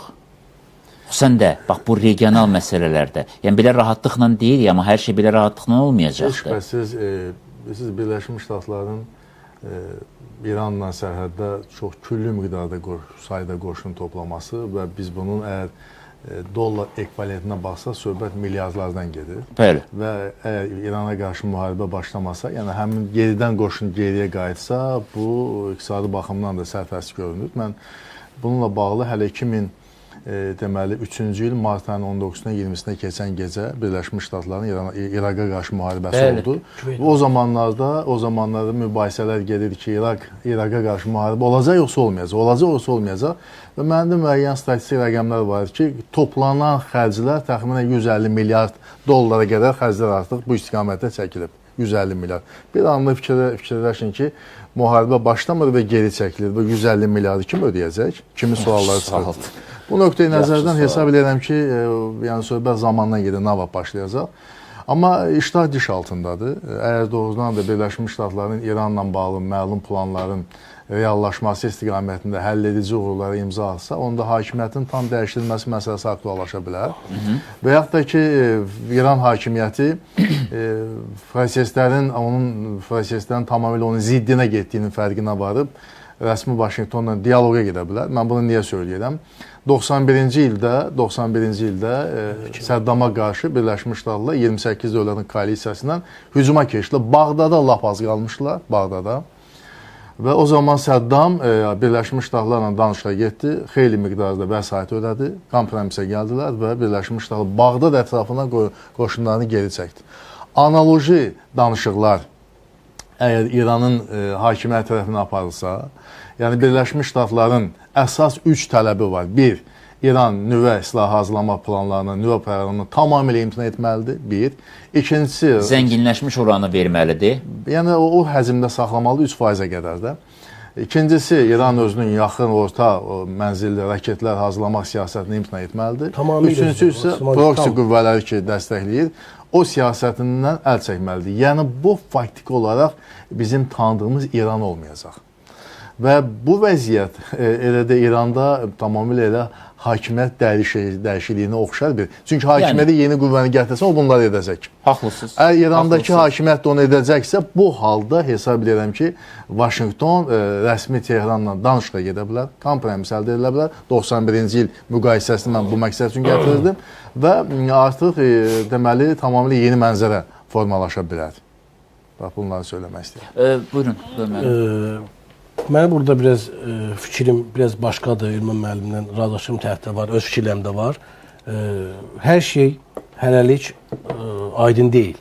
Yəni, hal-hazırda əsəblərin müharibəsidir, gərginlikdir, eskalasiya son həddədir. Amma hiss olunur ki, Trump deyir, vuracam, amma danışıq yeri qoyur. Buradan Tehran merinin mavini deyir ki, qəbirstanlıq yaratmışıq Amerika əskərlərinə. Buradan da Xamneyinin xətti digər kanallarla danışıqlara xahiş olunur. Yəni, bu mənada mən düşünürəm ki, Trump müharibə etmədən qayıda bilər, amma Trump hardan pul çıxartmaq lazım olduğunu bilir.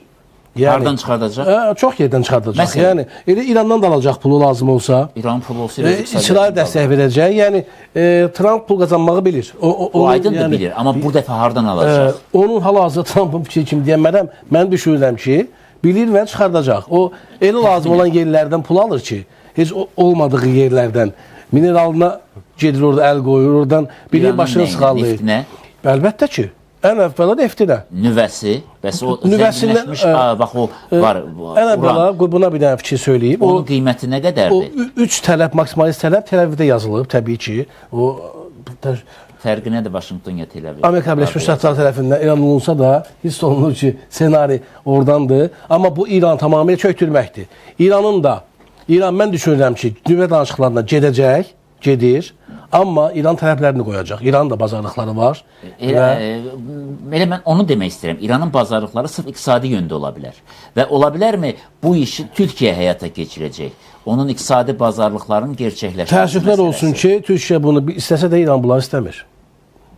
Variantı səbəb kök tam başqadır. Aydındır səbəb başqadır, amma variantı qalırmı? Qalır. Razılaşmasına müharibə labüddür. O sonuncudur da. Yəni silahların susması sonuncudur. Ona görə mən bu sualı verdim və israrla mən bu detalı aydınlaşdım. Çünki Birləşmiş Ərəb Əmirliklərində keçirilən hərbi təlimdə də o bayaq dediyimiz o məqamlar əslində o dövrə də bir hazırlığın mesajını verir.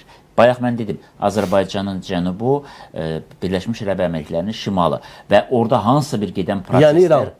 Yəni İran. Orada müxtəlif etnik qruplar var və bu müxtəlif etnik qruplar açıq deyək ki, söhbət Azərbaycan türklərindən getmir, orada çox böyük əksəriyyəti təşkil edirik biz. Digər etnik qruplar var ki, bu və digər ölkələrin ya asıllığı var, ya da ki, onun asıllığına keçə bilər və hansısa bir terror təşkilatları yarana bilər. Biz yadımızdan çıxmasın, bir neçə gün öncə Türkiyə xəbərdarlıq etdi ki... Açıq Kürdlər deyə bilərik, bəzuzlar deyə bilərik. Bəli, açıq deyə bilərik. Bu artıq onun prosesi gedir. Yəni bu hazırlıq, bu nə Ərəb Əmirliklərinə, nə Azərbaycana, nə Türkiyəyə lazım deyil. Bir mənalı şəkildədir. Bizim o təhlükəmiz var və biz bunu unutmayaq. Bir daha təkrar edirəm, söhbət güneydə yaşayan Azərbaycan... Bir məsələn unutmayaq, Cənab Prezidentin 3 gün qabağa Pezeşkana zəng etməsi. Bizim qayğılarımız var, tələblərimiz var, xahişlərimiz var və s. birləşib bunlar biz öz məsələlərimizi çatdırırıq və həm də bununla göstəririk ki, məsələləri biz də izləyirik, müşahidə edirik, müzakirə edirik, analiz edirik. Öz maraqlarımız tərəfindən. Və bu mənada Türkiyədə, Azərbaycanda məsələlərin dinc yolla həlli və ondan sonra sürətli bir İranın nəfəs alması lazımdır. İran xalqının əziyyət içində, iqtisadi əziyyət içində, sosial zülm içində yaşayan İran xalqının rahat nəfəs alması lazımdır. Eləcə də orada yaşayan Azərbaycan türkləri bu zülmü çəkir. Necə ki, bütün İran əhalisi iqtisadi cəhətdən indi 40 ildən artıqdır ki, nə 40 ilə, 50 ilə yaxındır ki, sanksiyalar var. Üstəlik hər ildə bu daha da kəskinləşir. 47 ildir. 47 il. Yəni bu 79-dan bəri davam edən sanksiyalar hər ildə biraz kəskinləşir, hər şey köhnəlir, cihazlar, avadanlıqlar mövcud olan da köhnəlir və burada xalq əziyyət çəkir. Bu mənada mən bax bunu istəyirdim dəqiqləşdirim ki, ona hazırlıq gedirmi? Çünki mən biraz onu oxşatdım. Buyurun Cavanşir müəllim. Bəncə hər iki tərəf əslində müharibədən yayınmağa çalışır. Həm Amerika Birləşmiş Ştatları, həm İran.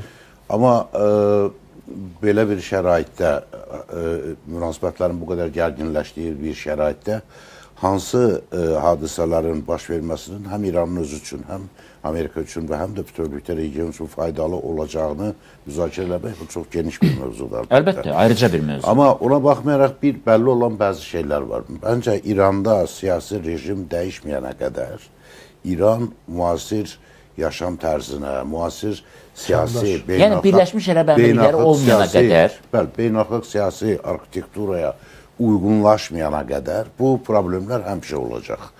Və hazırda İran bu 50 ilə yaxın apardığı siyasətlə özünü aparıb belə bir yerə çatdırıb ki, burada Amerika Birləşmiş Ştatlarının artıq dirəniş göstərmək potensialı və imkanı yaranıb. Yəni siyasi imkanı yaranıb. Aydındır. Həm bir tərəfdən bütün ətraf qonşu ölkələrdə proksi qrupların maliyyələşdirilməsi və bu qruplar sadəcə iqtisadi cinayətkarlıqla, maliyyə cinayətkarlıqla məşğul deyil. Onlar birbaşa hərbi cinayətkarlıqla məşğuldur və böyük təhdidlər yaradır. O bütün o ölkələrlə yanaşı Azərbaycan da o təhdidlərlə Şirin quyruğunu nə qədər bizə cizgi filmi kimi göstərdir. Azərbaycan da o təhdidlərlə üzləşir, vaxtlaşır.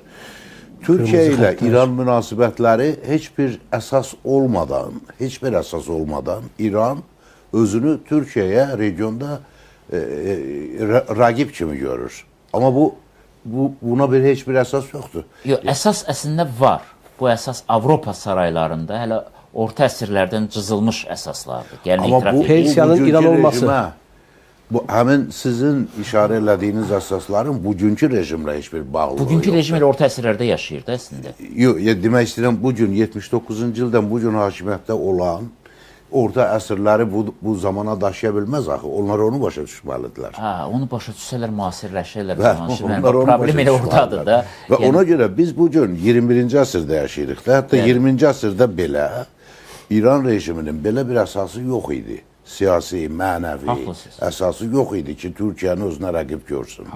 Və ona görə, baxın, ən son danışıqların Türkiyədə deyil, Əmmanda keçirilməsini iddia etməsi də hələ də ondan xəbər verir ki, İran rejimi, İran hakimiyyəti yəni öz dediyindən geri çəkil, bilir səhv deyir, yanlış. Amma cığallığı əldən buraxmır. Geri çəkilmir. Amma mənə gəlir ki, bu dəfə elə bir yerə dirənib ki, Amerikan şərtlərini qəbul etməkdən başqa yolu yoxdur və əgər qəbul etməzsə, o zaman zərbə qaçılmaz olacaq. Mən bir sual da vermək istəyirəm, yəqin ki, sonuncu sualım olacaqdır. Hüsaməddin bəy, Birləşmiş Ərəb Əmirliklərinin bir dövlət kimi formalaşmasında hansı dövlətin köməyi var idi? Yani dolayısıyla en başta Suudi Arabistan'ın yani çok büyük bir yani etkisi var bu şeyde ama yani devlet olmasını yani tarihsel süreçte kastediyorsunuz değil mi? Bəli. Tarihsel süreçte tabii İngiltere yani tamamen Birleşik Arap Emirlikleri'nin arkasındaki güç İngiltere'dir ve bugün hala İngilizlerin yani o Britanya Krallığı'nın çok büyük bir etkisi vardır. Ama Körfez'de özellikle etkin rol oynamasını Suudi Arabistan önemli ölçüde sağlamıştır. Ama son yıllarda yaşadığı sıkıntıyla Birleşik Arap Emirlikleri'nin ben gittikçe yalnız kaldığı kanaatindeyim. Yani artık yani bundan sonra kendine dost bulma konusunda hani tamam hani Azerbaycan yanında yer alıyor falan ama yani şimdi İsrail ile ilişkilerini güçlendirdikçe Körfez'deki etkinliği bence Birleşik Arap Emirlikleri'nin azalıyor ama tabii şöyle bir avantajı var. Birleşik Arap Emirlikleri çok zengin. Yani o kadar büyük paraları var ki bu parayı işte nasıl kullanacakları konusunda da ciddi sıkıntıları var ve aslında hani onunla ittifak kurmak isteyenler ki Azerbaycan'ın dışında tutuyoruz. Daha çok o parayı kullanabilmek için ona yaklaşmaya çalışıyorlar. Yani ama ben bundan sonraki süreçte özellikle yani Suriye'nin yeniden şekillendiği bir dönemde işte Irak'ın yeniden şekillenmeye doğru gittiği bir dönemde Birleşik Arap Emirlikleri'nin etki alanının, nüfuz alanının gittikçe daralacağını düşünenlerdenim.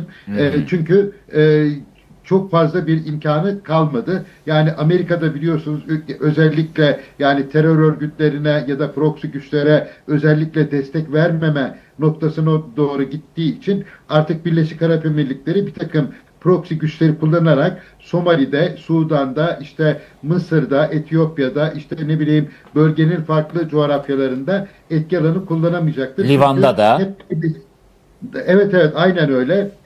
Çünkü yani hep Birleşik Arap Emirlikleri elindeki parayı yani böyle dünyayı ya da Orta Doğu'yu şekillendirmek için kullandı. Şimdiye kadar kendisine zemin buldu. Ama ben yani son zamanda Amerika ve İngiltere arasında da ciddi bir ayrışma olduğunu görüyorum. Dolayısıyla bu çatışmanın bir parçası olarak da Birleşik Arap Emirlikleri Amerikan desteğini alamayacak. İngiltere zaten biliyorsunuz çok kötü günler yaşıyor. Bugün yarın Keir Starmer istifa edecek biliyorsunuz bu Epstein dosyalarından dolayı. Çünkü oradaki Lordlar Kamerası'ndaki bir isim kendi ismiydi ve onun Epstein dosyasında çıkmasından dolayı şimdi bugün ya da yarın İngiliz Başbakanı da istifa edecek. Yani bu kadar ekonomi berbat bir şekilde gidiyor. Yani dolayısıyla Birleşik Arap Emirlikleri'nin İngiltere'nin zayıflamasıyla beraber hem bölgede hem de küresel anlamda etkinliğinin daha da daralacağı bir döneme giriyoruz diye ben şahsen düşünüyorum.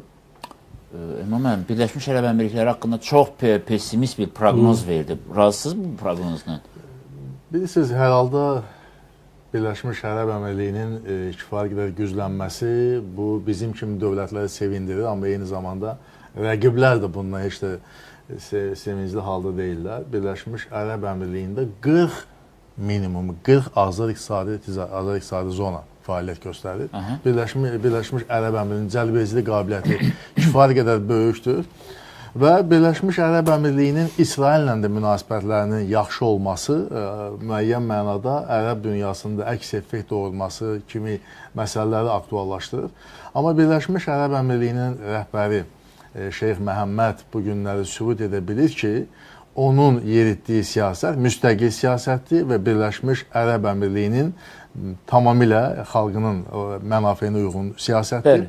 Və Birləşmiş Ərəb Əmirlikliyinin deməli Təl Əvivlə münasibətləri inkişaf etdirmək xətti və heç bir halda digər ərəb ölkələrini hədəfə almayıb.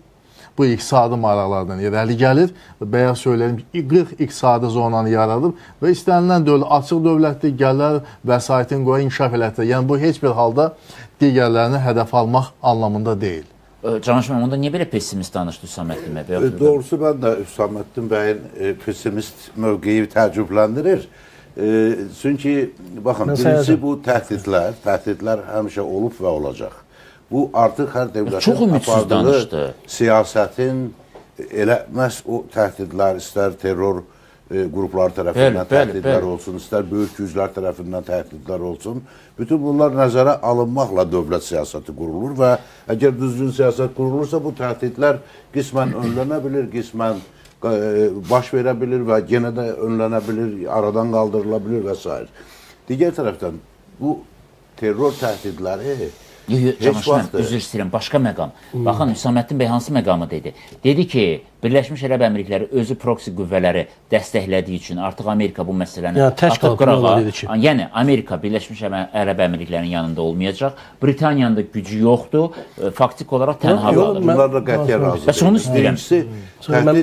Birincisi, terror qruplarını təhdid eləmək Birləşmiş Ərəb Əmirlikləri kimi bir dövlətin işi deyil. Əgər belə bir şey varsa, dəstəkləmək.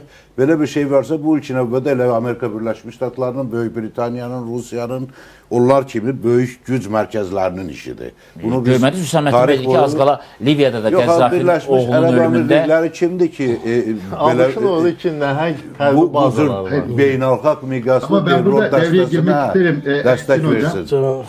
Yəni, onun gücü çalmaz. Bir də üzr istəyirəm. Buyurun. Çok özür dilerim. Mesela burada hızlı destek kuvvetlerine Sudan'da kim destek veriyor? Yani Birleşik Arap Emirlikleri. Somali'de Somaliland ayrılıkçı güçlerine kim destek veriyor?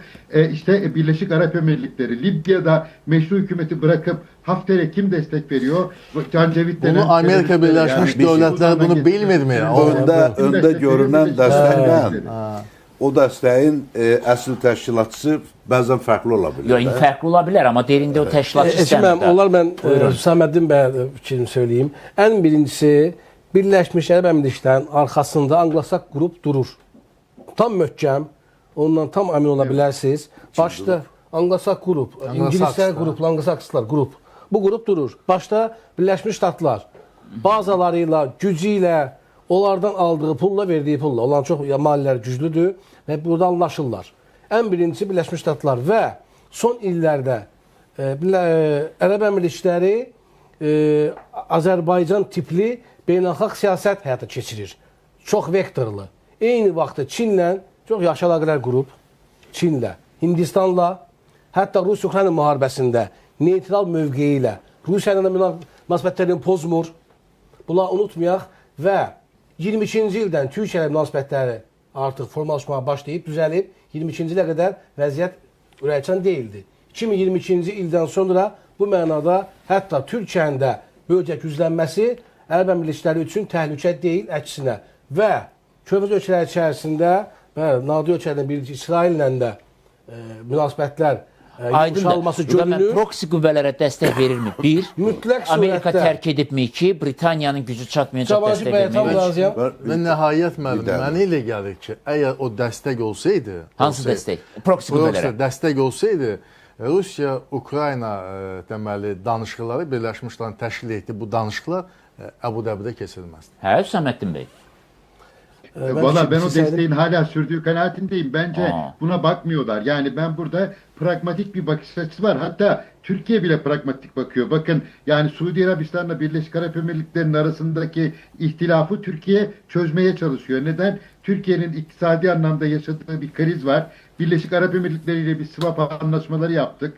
Yani dolayısıyla o çerçevede biz Birleşik Arap Emirlikleri ile ilişkilerimizi Türkiye olarak kopartmıyoruz. Yani bu ayrı bir şey. Aydındır ama Amerika terk edecek ve Britanya gücü çatmayacak. Yok bu şeyler qətiyyən inandırıcı değil. Çünkü birincisi bakın Epstein dosyasını ümumiyyətlə kənara qoymaq lazımdır. Bu çok qeyri-ciddi bir məsələ. Sizce o dosyeden irəli gəlir indi Hüsaməddin bəyin dedikləri? Yox, qətiyyən. Çok qeyri-ciddi olan. Britaniyanın baş nazirinin istefa meselesini görəcək. Yani istefa versə nə olacaq? Ondan Böyük Britaniyanın siyaseti mi değişir? Tez-tez değişir baş nazırı. Değişmeyecek ki. Paris Johnson getdi məsələn. Ondan sonra iki nəfər gəldi. Johnsondan sonra xanım da gəldi bir kəs. Böyük Britaniyanın siyaseti baş nazirin şəxsiyyəti üzərində qurulmayıb. Hə, Hüsaməddin. Yəni ona görə də və şöyle ben Britaniya bir layihəni eləyərsə ondan asanlıqla. Mən verə bilmədim cavabı. Deyin. Proksilər məsələsi. Bəli. Proksiləri böyük oyunçular oynayırlar, bayaq mən dedim. Bəli. Böyük oyunçuların da üzərində, qabağında kimsə görünə bilər. Birləşmiş Ərəb Əmirlikləri o siyasətlə hal-hazır dünyaya açılmır ki, o proksilər saxlasın və onları maliyyələşdirsin. Əksinə, elə özlərinin şəhəri Dubay gələcəyin şəhəri adlanır. Dünyaya açılıb, dünyanı bura dəvət edib, verici istəmir, gömrük istəmir, digər və dünyaya da açılıb və dünyanı da çağırır və böyüdür. Yeni bir model yaradır orada. Ona görə də Ərəb Əmirlikləri imkanları daxilində konfliktlərdən kənarda duraraq daha sabit bir ölkə yaratmaq istəyir. Amerika ilə İranı qarşı-qarşıya gətirən səbəblərdən biri də məhz İranın Amerikanı təqlid etməsidir bu proksi qüvvələr məsələsində. Təqlid etmək cəhdidir. Yəni İran Amerikanın düşüncəsinə görə İran kimdir ki proksi qüvvələr dəstəkləsin? Amma o buna cürət edib və ona görə də bütün bu 50 ilə yaxın müddətdə Amerika Birləşmiş Ştatları İranı hər zaman təzyiq altında saxlayır, sanksiyalar altında saxlayır. Təzyiq altında amma saxlayır, Birləşmiş Ərəb Əmirliklərinə qarşı, amma Amerikanın Birləşmiş Ərəb Əmirliklərinə qarşı belə bir münasibətini biz müşahidə etmirik. Hüsaməddin bəy hardan götürüb?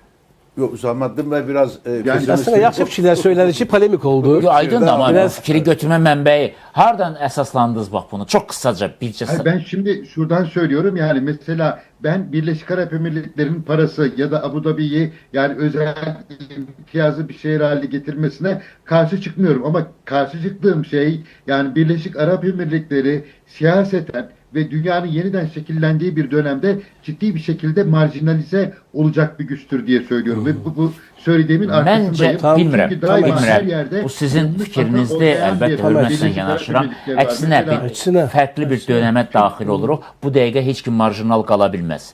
Yəni Afrikanın ən ucqar və yaxud da iqtisadi cəhətdən zəif olan ölkəsi belə qalmaq istəmir. Çünki tamam başqa bir dövrandır. Qalsın uzur. Aydındır. Özü bu heç mümkün də deyil. Nə fiziki cəhətdən, nə də informasiya texnologiyaları elə bir vəziyyətdədir ki, bu mümkün deyil. Sadəcə mümkün deyil. Gördük hansı ölkələr etdilər və misal üçün Nepalda və s. hansı Bangladeşdə, yəni vəziyyət ümumiyyətlə ayrı istiqamətdə getdi və olacaqdı da. Ona görə də fərqli bir dövrə daxil olduğumuz kimin fərqli yanaşmalar da var və öncə standart yanaşmaların artıq çözmək olmaz. Bu fərqli dövründə çözümü fərqli olmalıdır. Hər halda Azərbaycan prezidentinə verilən sülh mükafatı həm də Azərbaycan sülhünün qətiyyətli təntənəsi, Azərbaycan prezidentinin təntənəsi və hər birimizin təntənəsidir. Görüşərik.